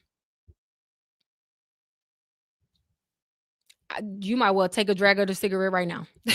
Because if you thought that what we just discussed was something, let me introduce you to Lexus Nexus and a novice. Let me introduce you to Lexus Nexus and a novice. If you thought everybody else had something on you. So who are these two supplementary reporting agencies? These two companies are, number one, they're the biggest when it comes to data aggregation, meaning their entire thing, their entire bottom dollar is based on how much information that they collect, how much information that they collect. There is hardly any industry, any sector in the United States, in beyond, that does not purchase LexisNexis reports. And why am I saying reports with an S? Because that is exactly what I meant. LexisNexis is sort of like a umbrella company. They have LexisNexis as the main moniker of, kind of like their overall, hey, we are a data aggregator. We supply information to help businesses avoid fraud or make the right decision and right? But under that, because that's how they started. They just started with, they really, really, really made a lot of money off supplying bankruptcy information and public record information to the big three in the in like the middle of like 94, like around 94. They really, and that's when they also went public. So it's like they really started making a lot of money off of bankruptcy. Like that was their first biggest hit, right? Um, Meaning after it was ruled that bankruptcies were no longer, I mean not bankruptcies, public records and judgments were no longer allowed to be on credit reports the first time, not the most recent time. That's when they blew up, because what they would do is, it wasn't legal any longer for the credit bureaus to be getting information directly from the courthouses. That was not legal, right? So where LexisNexis stepped in is, they stepped in to play the middleman. Okay, well, you can't get TransUnion, you can't go to Irvine courthouse and get this information regarding LaShonda's bankruptcy, because that's illegal, and you're not a data furnisher. Therefore, you are not supposed to be scouting this information, right? You can't do it legally, but we can do it, and then we could sell it to you, and then boom, right? That's where they started. So if you have a bankruptcy on one of the big three, is because likely LexisNexis sold them that information. Different subject. A novice actually used to be considered the fourth credit bureau. So they were literally right on the side of TransUnion, Equifax, and Experian. They were considered the fourth credit bureau. They were literally like as important as the big three as we know it now, up until the early 2000s.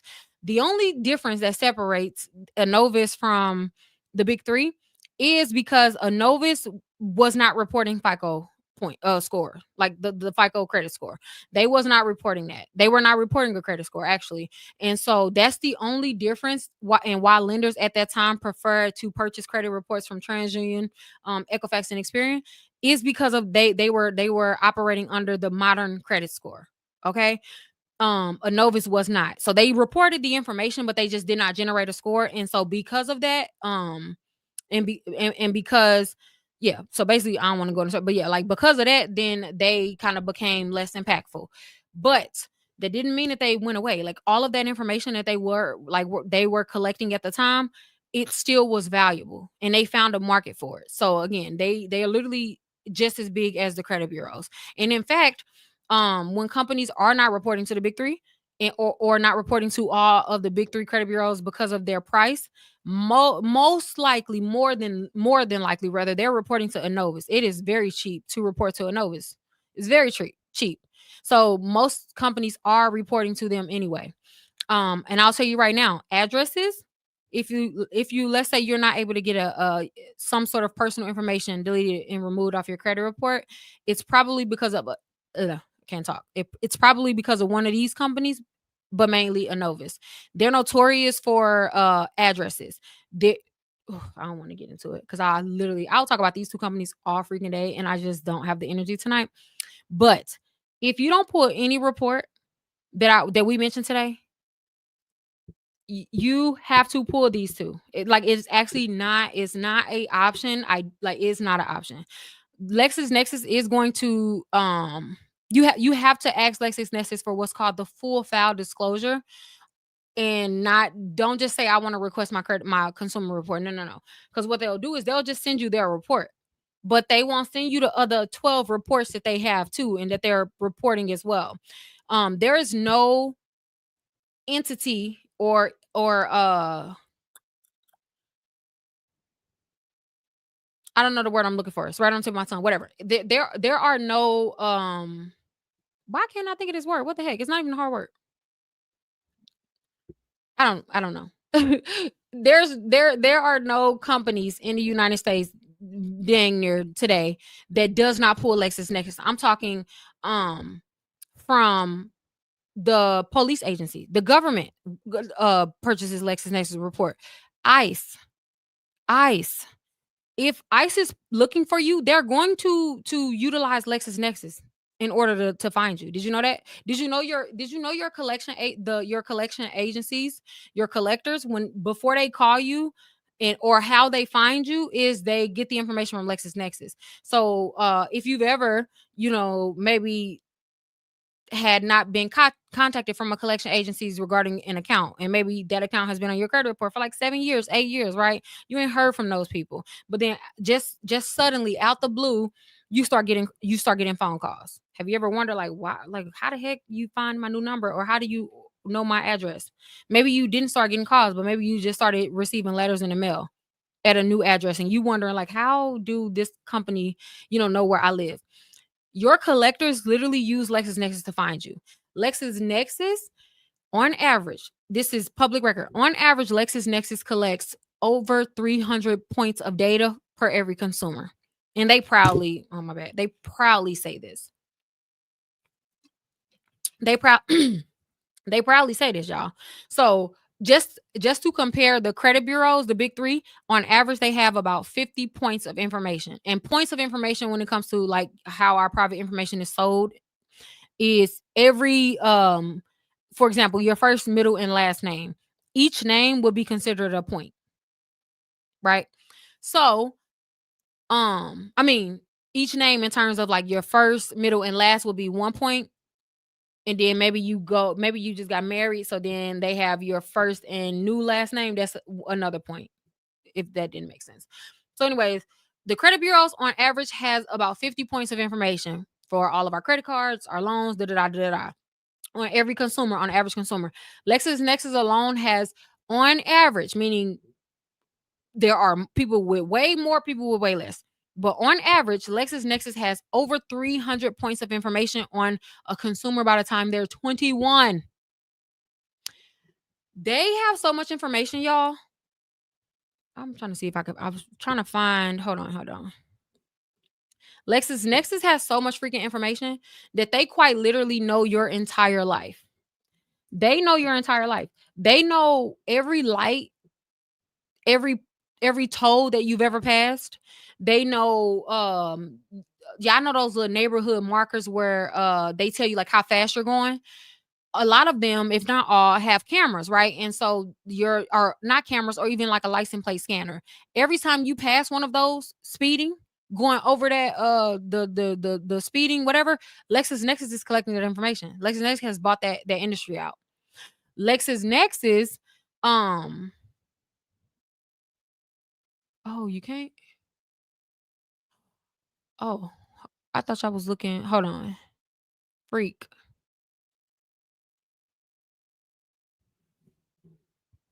I thought y'all was looking at what I was looking at.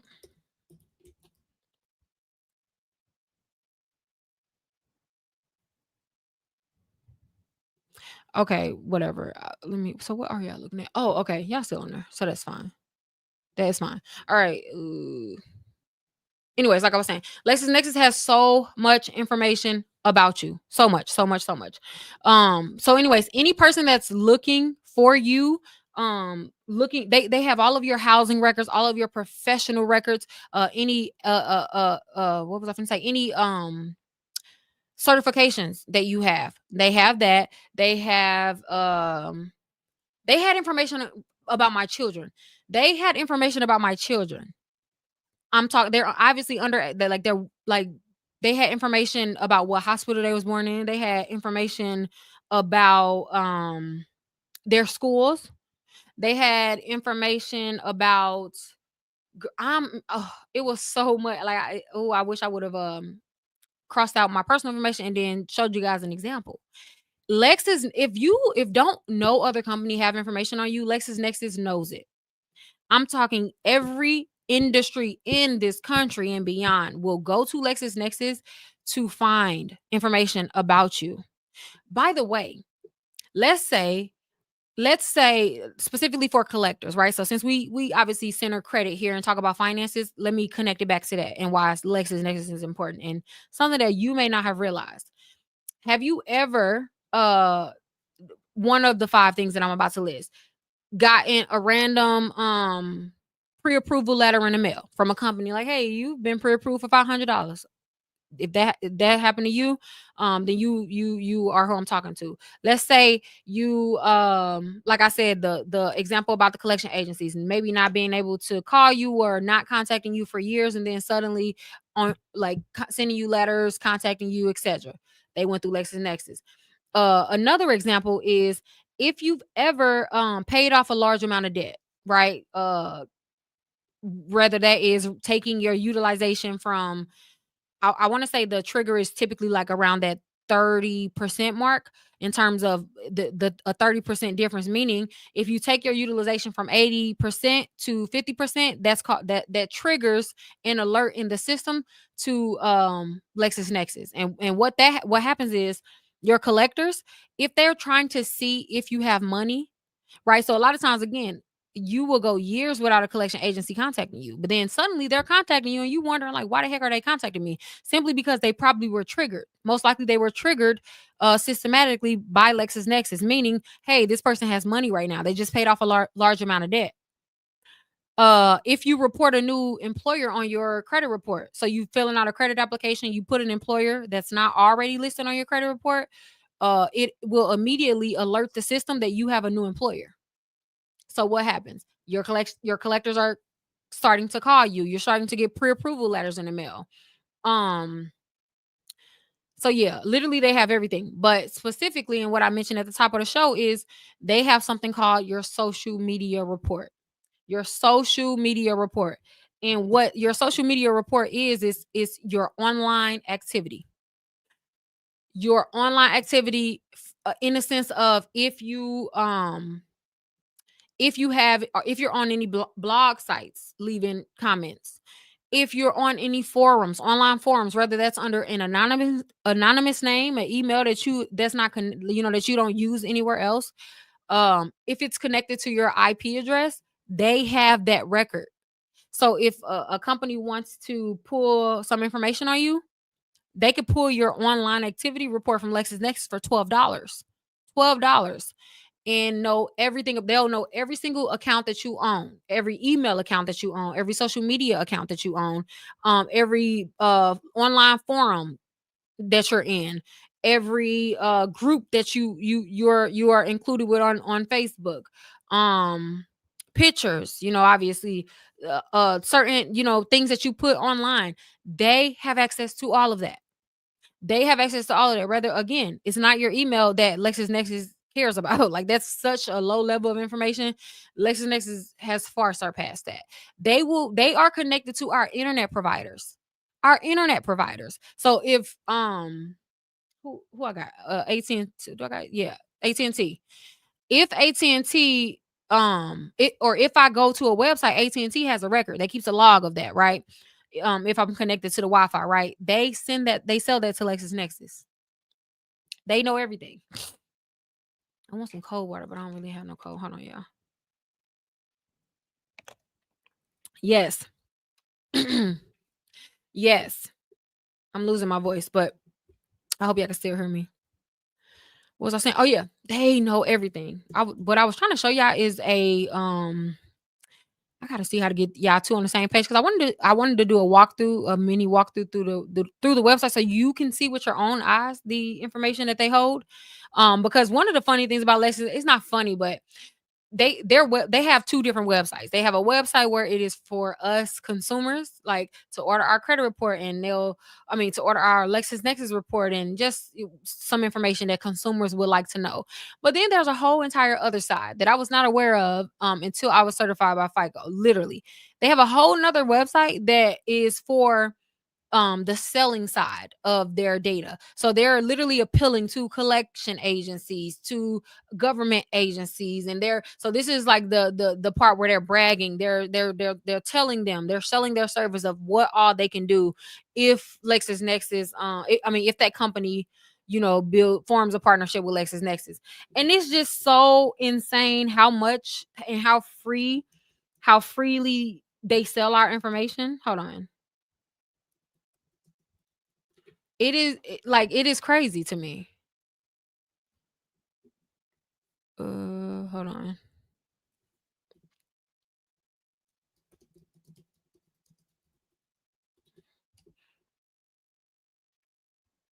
Is this it? It's just so funny how they like brag about it.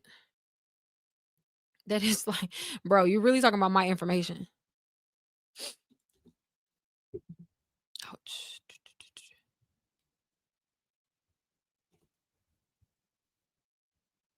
Look, oh man, I hate that I gotta share it to both screens because it makes it so hard. I need it.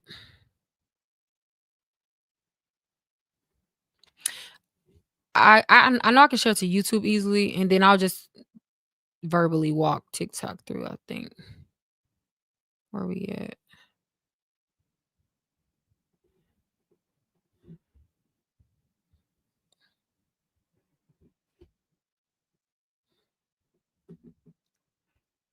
Share it to y'all too.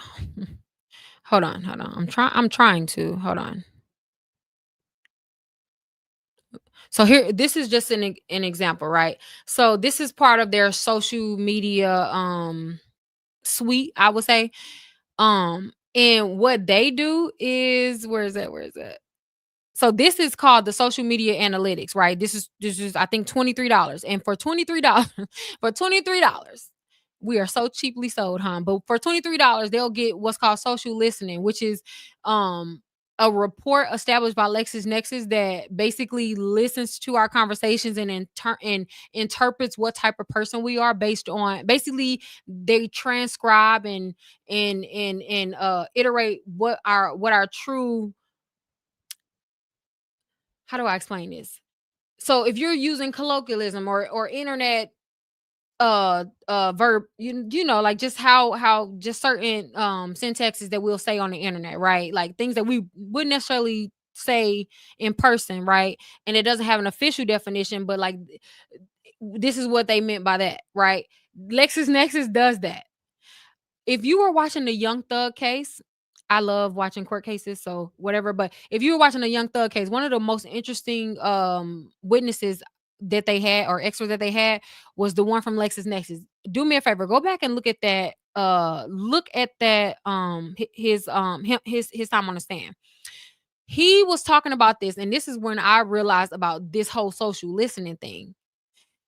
He was explaining that because Young Thugman was using a lot of language that the lawyers couldn't really like, they couldn't tell them people what they meant. However, LexisNexis then took it upon their damn self and gonna just assign meanings to different things. Assign different meanings to things. But so it's just ridiculous. But yes, go watch that testimony because actually the details in which he was stating, this is even playing it lightly. Lightly. Listen, they'll track hashtags. This is a lot for like companies, maybe they want to or celebrities, if they want to kind of always understand the posts when it comes to their name or their likeness. They can purchase this. Social influencer identity. Who are you for real? Before a company or before a brand works with you, who is this influencer? But this wasn't even the report I was actually trying to show y'all. But I got to find it. What's the website? This just Google because it's a long URL. Here we go. Wait, is this it?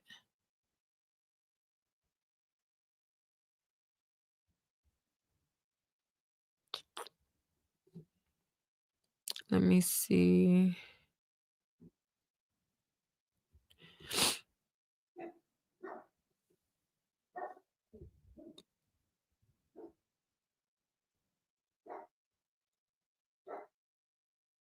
Oh yeah, they identify trends in terms of your they identify behavior trends on your social media report. Do y'all hear what these people are saying? So they're literally saying, let's say this week you crying on the internet, and next week you're happy, and then the week after you going off on somebody. Do you know that Lexus Nexus is cultivating a report on you, and building a patterned based opinion about you, and telling your employer this may be a hot cannon. I mean, I'm sure they probably don't use those words, but this person is highly emotionally volatile because of this. The pattern that this person has expressed, this person is a typical, average professional person, like not too many scuffles online, or what the case, they post appropriate content, not whatever. They are selling this report to your employer. By the way, I just seen a comment.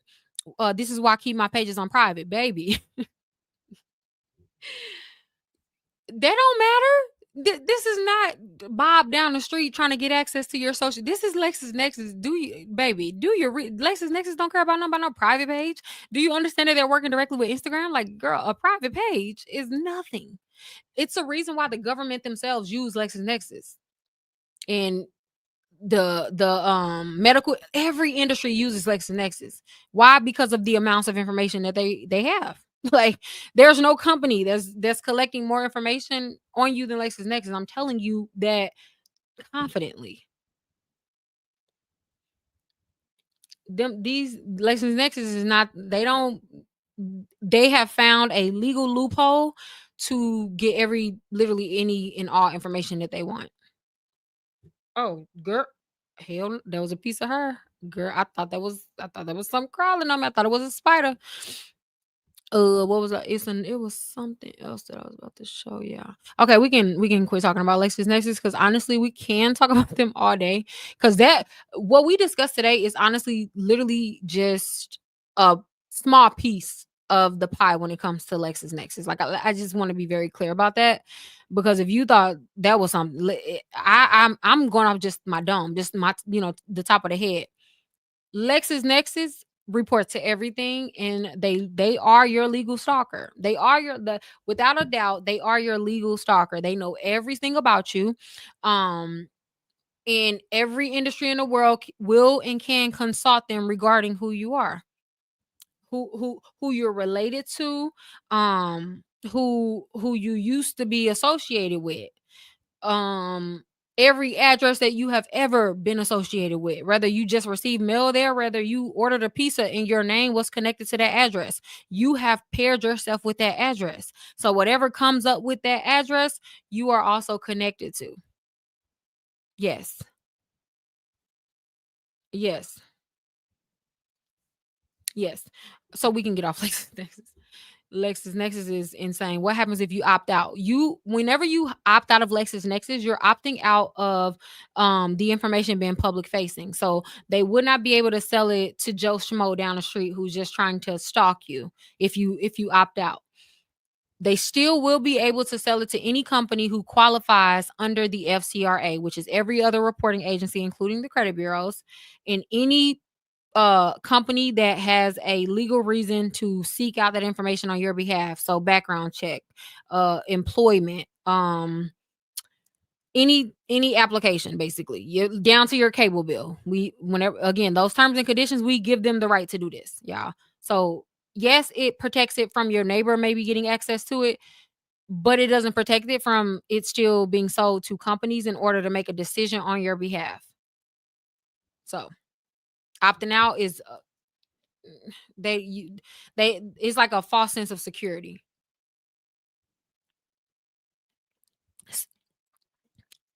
So yes, when I first printed out my Lexus Nexus report, it was like 313 pages or something along those lines.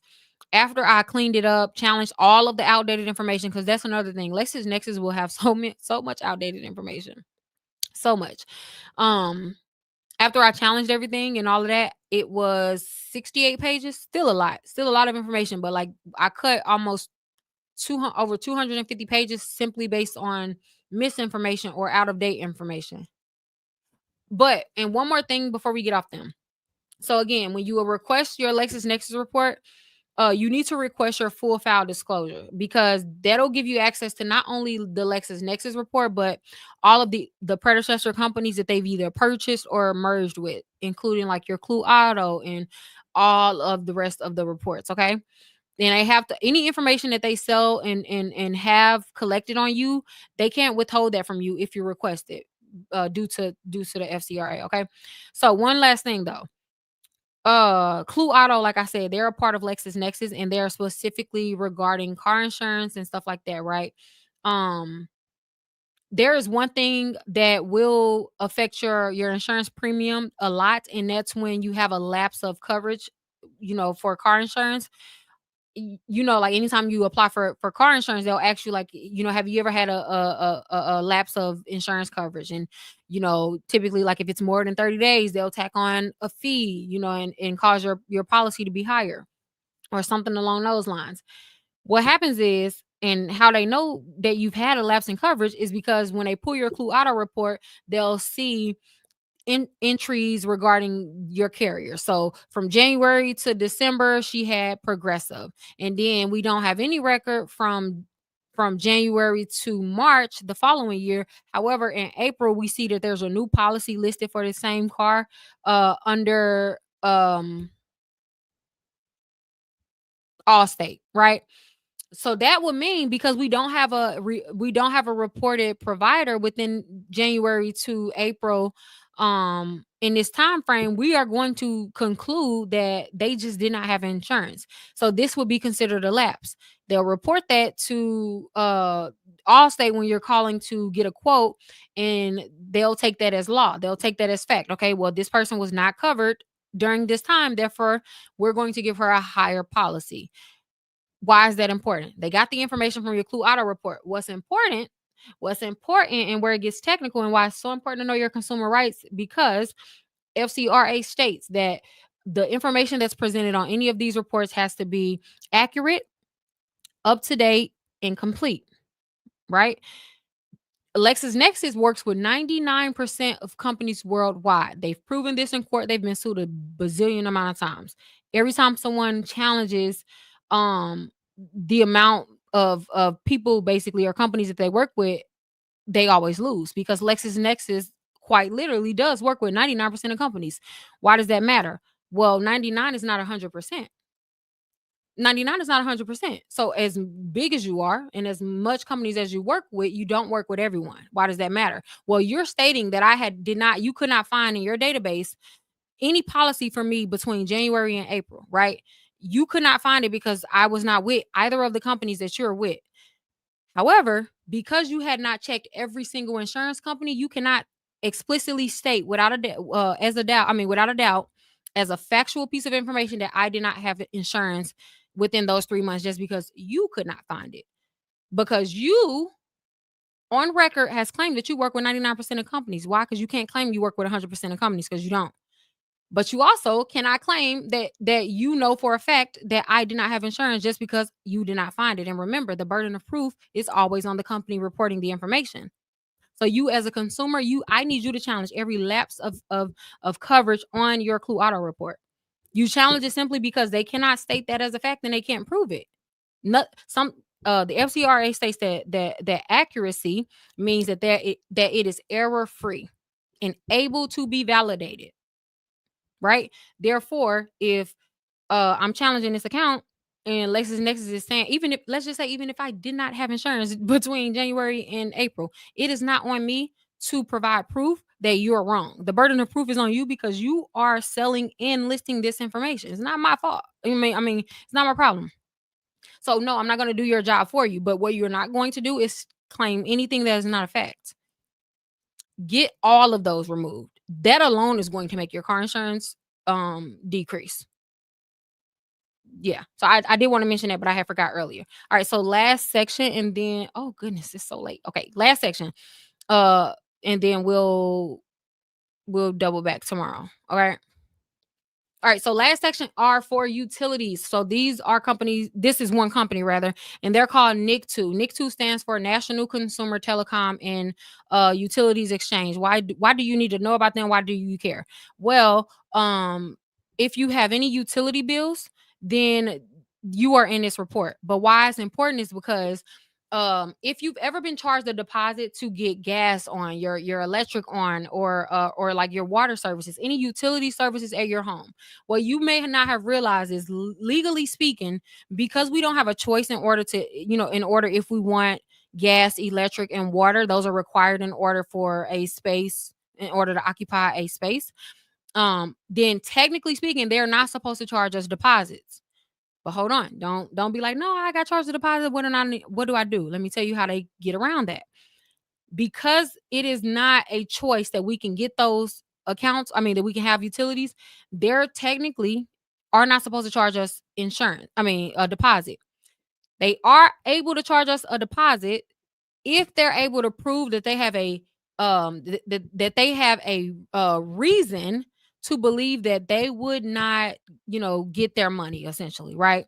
And how they did this was they came up with NIC2. I'm talking all of the utility companies join together essentially to agree and come up with NIC2. And what that means is they all exchange information. So not insurance company, every utility company essentially, they report to NIC2. So anytime your electric get cut off, they're gonna report that. Anytime you're past due on like one of your utility bills, they're gonna report that. Yeah, so they're gonna report that, right? And what happens is if you are getting electric from a new company and they say, we're gonna do a credit check, whatever, and we're gonna see if we're able to, not charge you a deposit. They're able to charge you a deposit if you are listed, if you have any negative records on your NIC2 report. That's the only legal way that they can charge us. They actually cannot legally charge us a deposit unless they have a reasonable belief that we may not pay them back. And their only grounds for it being reasonable to believe that you're not going to pay them back is if you had owed another utility company in the past. So that's literally the only reason why legally they can do that, because they're not supposed to be charging us deposits for insurance. It's not for utilities, it's not a car. It's not optional. I can't move in my place and just say, no, I don't want electric. You try it and you're not going to be able to move in, right? Because it's not an option. It's just not an option. So so that's how they charge you deposits legally. I say all that to say, that you need to pull this report, okay? Your NIC2 report. And just again, just like I keep saying the same thing, but pull that report and challenge the information that they have, especially if you have been charged a deposit. Okay. All right, and then this final one, I forgot about this one. So the final is it's two. All right, real quick. So the retail equation is anytime you return and get a refund for something at a store. It could be Walmart. If you return an item to a store, when you return it, they send it to the equation. The retail equation. They send it to this report, and what happens is if you do too many returns, then you're going to be red flagged in this system, and that they're going to literally alert all of the banks all of your financial institutions like there is a reasonable like you may be committing fraud or basically is you are risky in some form or fashion.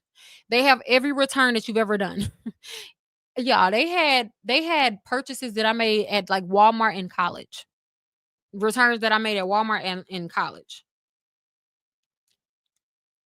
They had Forever 21. They had so this y'all know how when you return something they like get your first name, your last name, and da da da. I never kind of tripped on that. I never really understood why that mattered if I had a receipt. They're doing that so they can submit this information to the retail equation. Mhm. So look, and another thing is, if you've ever did a cash job, I mean, worked with a cat as a cashier or worked with money, they also report any fishy instances to this report. So if you're not able to get another job that's dealing with cash, it's because you have a bad record in the excuse me in the retail equation. hmm You literally look like a fraud to banks if you return too many times. It's just like what? But what happens if this don't work for me? Like I'm returning it because I don't want it. Like not because I want you to tell American Express that I'm a fraudster because I don't like your jeans. Like it's just, are you serious? Crazy. But the last one, and I promise y'all this is the last one. I swear. Oh, I put the wrong URL. Anyways, the VIP prefer. So this is just for the gamblers. If you have ever won anything cashed out at a casino, that winning was reported in this report, the VIP report. Okay. Anytime you win on a lotto ticket or whatever the case, if you like if the gas station reports it, a lot of small gas stations don't, but it will be in this report as well. The reason why this is important is because you actually can either get banned from casinos. You can, if you have too many gambling instances in a report, your credit card companies are alerted, and future credit card companies are alerted. So you doing a credit card application, and they not approving you for let's say a 10,000 trade line, even though you qualify for it, simply because you looking like you got a gambling problem. Y'all, you don't have to win in order to get in this report. You walk into a casino.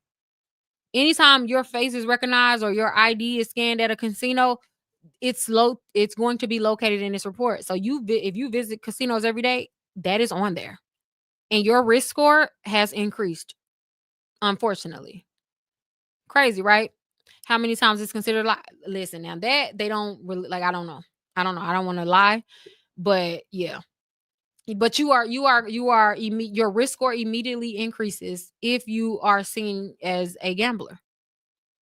And this is also oh yeah, yes, yes, I just learned about this report. My brother actually got fired for this. He used to go to the casino every week. Yeah, it's crazy. It really is crazy. It really is crazy. You won't be able to work at banks, any financial institutions, like if your job requires a certain like financial clearance and stuff like that, if they pull your credit or have to pull your bank accounts and stuff, your banking history and stuff to see who you are, you won't get the job if you have negative entities in this report. Okay.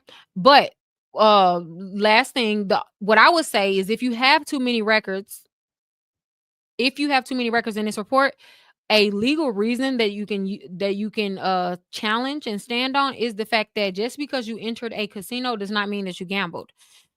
In fact, me and my people will go to the casino. Well, we used to, especially back in the day, we'll go to the casino literally just for the crab legs or something like that, right?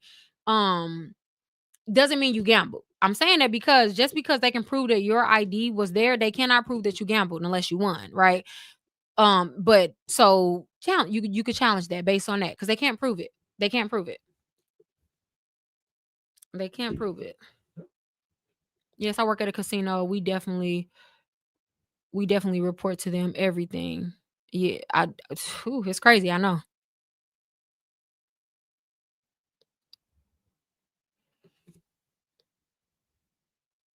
Um,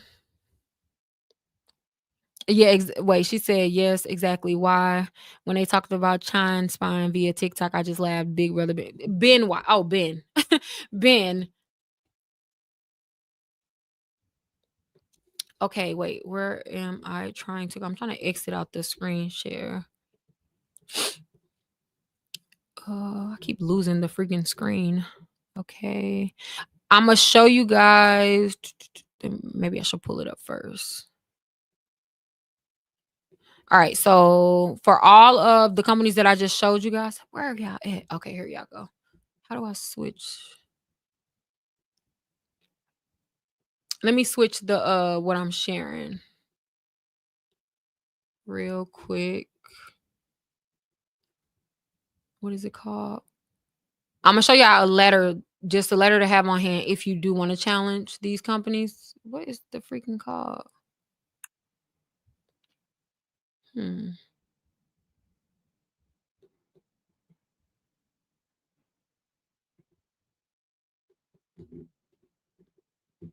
Oh nope, I did not mean to do that. This is very difficult. Hold on. Why doesn't it? Uh, why doesn't it just freaking list it? Is this it?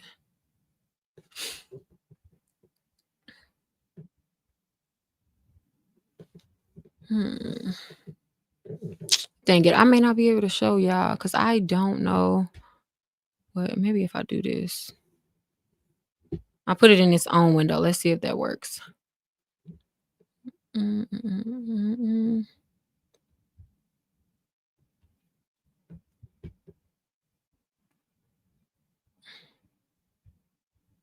Mm-hmm. It should be right here. Third party dispute kit.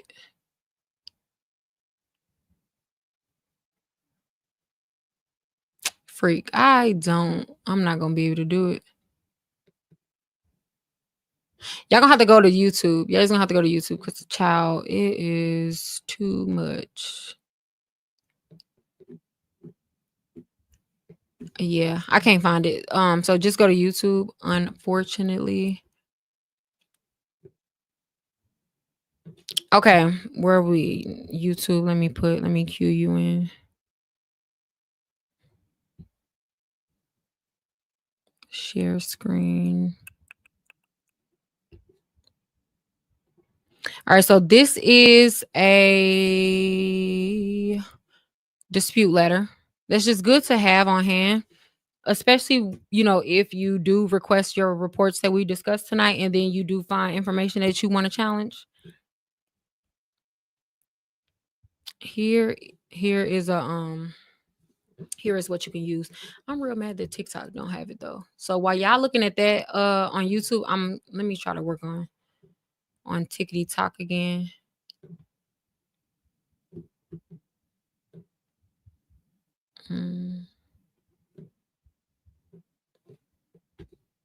Window caption. Oh, browser source. I think that's what it was yesterday, wasn't it? Let's see. Mm-hmm. That's not it.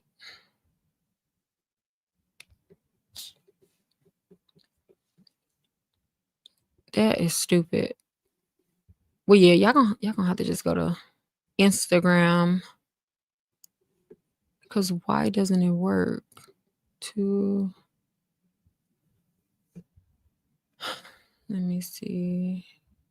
Is this no?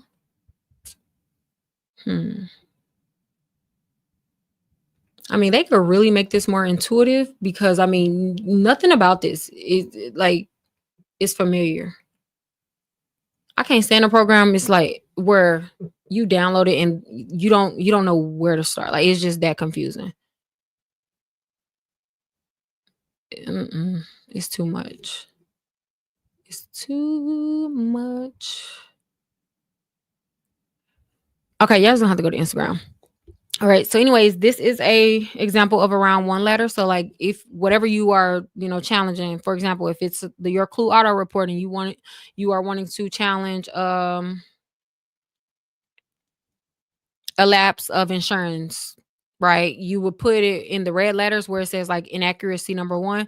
Just write a short dissertation, 1 to 2 sentences at the max. You don't need to do the most. Just if it's a lapse in insurance, you would literally say, the lapse in insurance covering these dates. So January 2025 to till March 2024, right? Like you're just listing what you're challenging, not oh because I had insurance and because of no.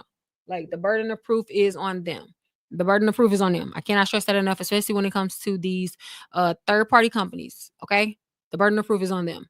So yes, and you would just go through and list whatever you are challenging. And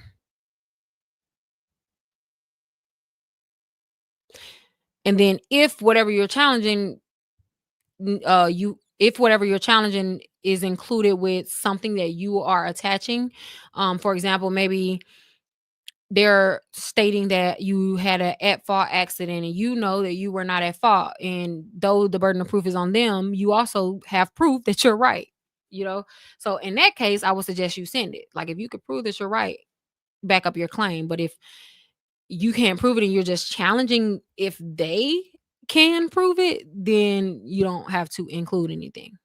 But it does serve you sometimes to include things. So don't just take that as a blanket statement as like, no, I never have to prove my side. If you're right, I need you to prove that side. Like, absolutely. So yeah, this is a round one.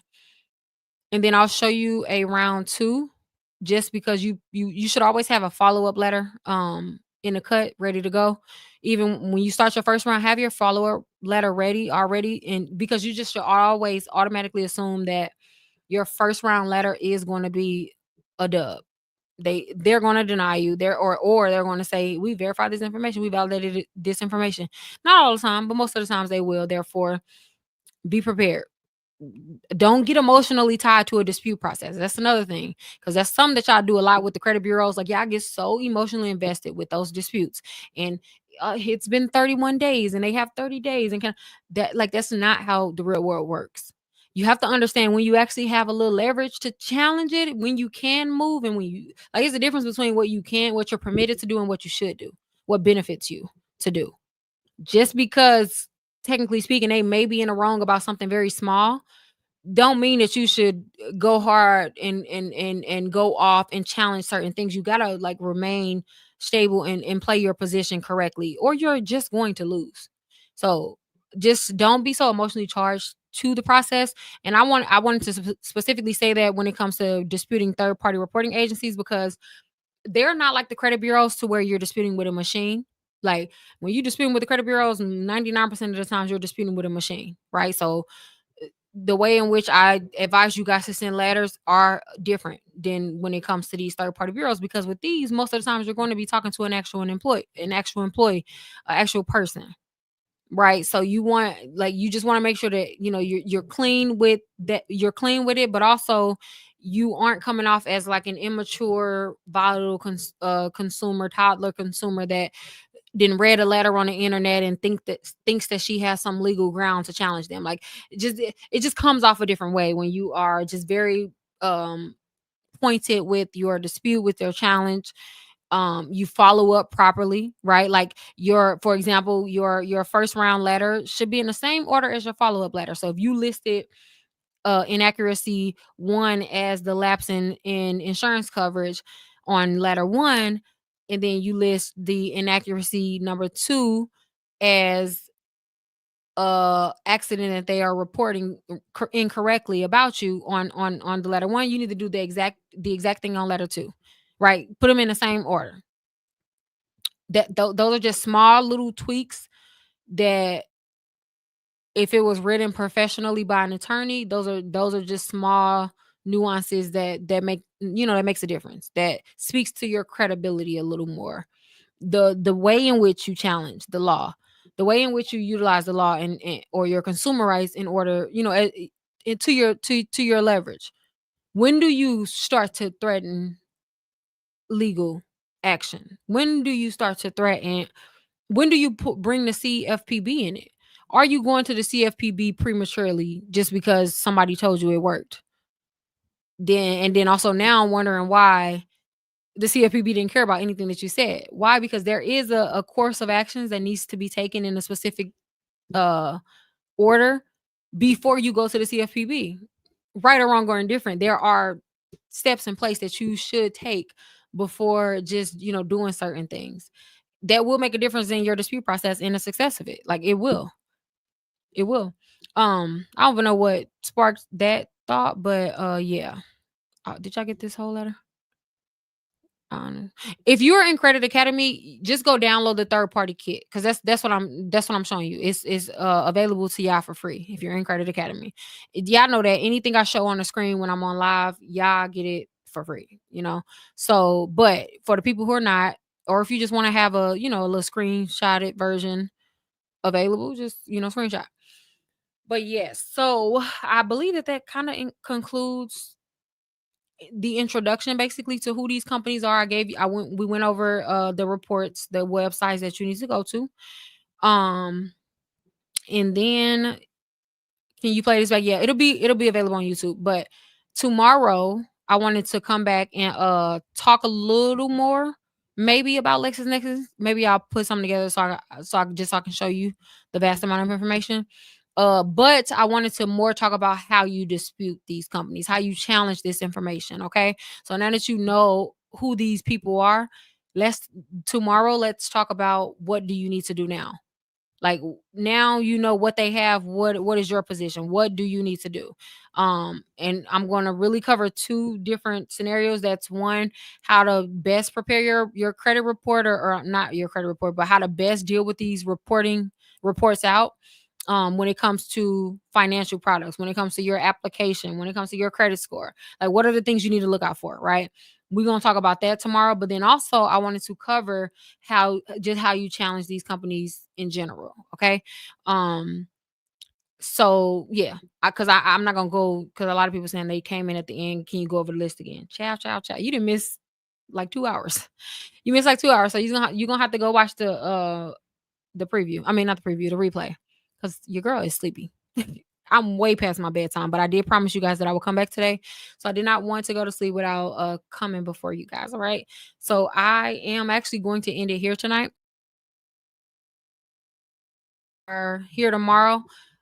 Make sure subscribe to the YouTube channel because honestly, I don't know exactly what time because it depends on what time I get done tomorrow. Okay, so I have a few things in the morning. So make sure you guys are subscribed to the YouTube so you're able to be notified. Or following me on TikTok because it'll notify you as well. And what else platform? Instagram, So just follow wherever you at. Just follow like the video and then they will notify you. The playback will be available probably in like 20 minutes. Okay. So I'm about to go to bed. Actually, I'm about to eat my ice and go to bed. Okay. What time it is gonna likely be around like that 7:30 to 8 o'clock mark. Well, that's my goal at least. But at the latest, like 8:30. Okay. So yes, that's what we're gonna talk about tomorrow. And I will. Y'all gonna actually need to look at. I mean, I'm gonna try to have a better um oiled machine when it comes to the projecting my screens and stuff on both platforms and getting used to all of these streaming platforms. I'm actually gonna try to connect it and do something with my stream deck. I gotta watch some YouTube videos to find out how to do it. But I know that there is something that I can do. I just don't know how to do it yet. So I am gonna spend some time actually tonight and tomorrow to figure out that. And if you know how to do that, please let me know. Cause child, I'd be so lost. I'm using OBS and StreamYard. I mean, no. I'm using OBS and Ecamm Live for anybody who know about those. So yeah, I will see you guys tomorrow. I love you guys. Have an amazing night. Drink your water. Make sure you pray before you go to bed. God bless y'all. Okay. All right. Good night. I'm Audi 5.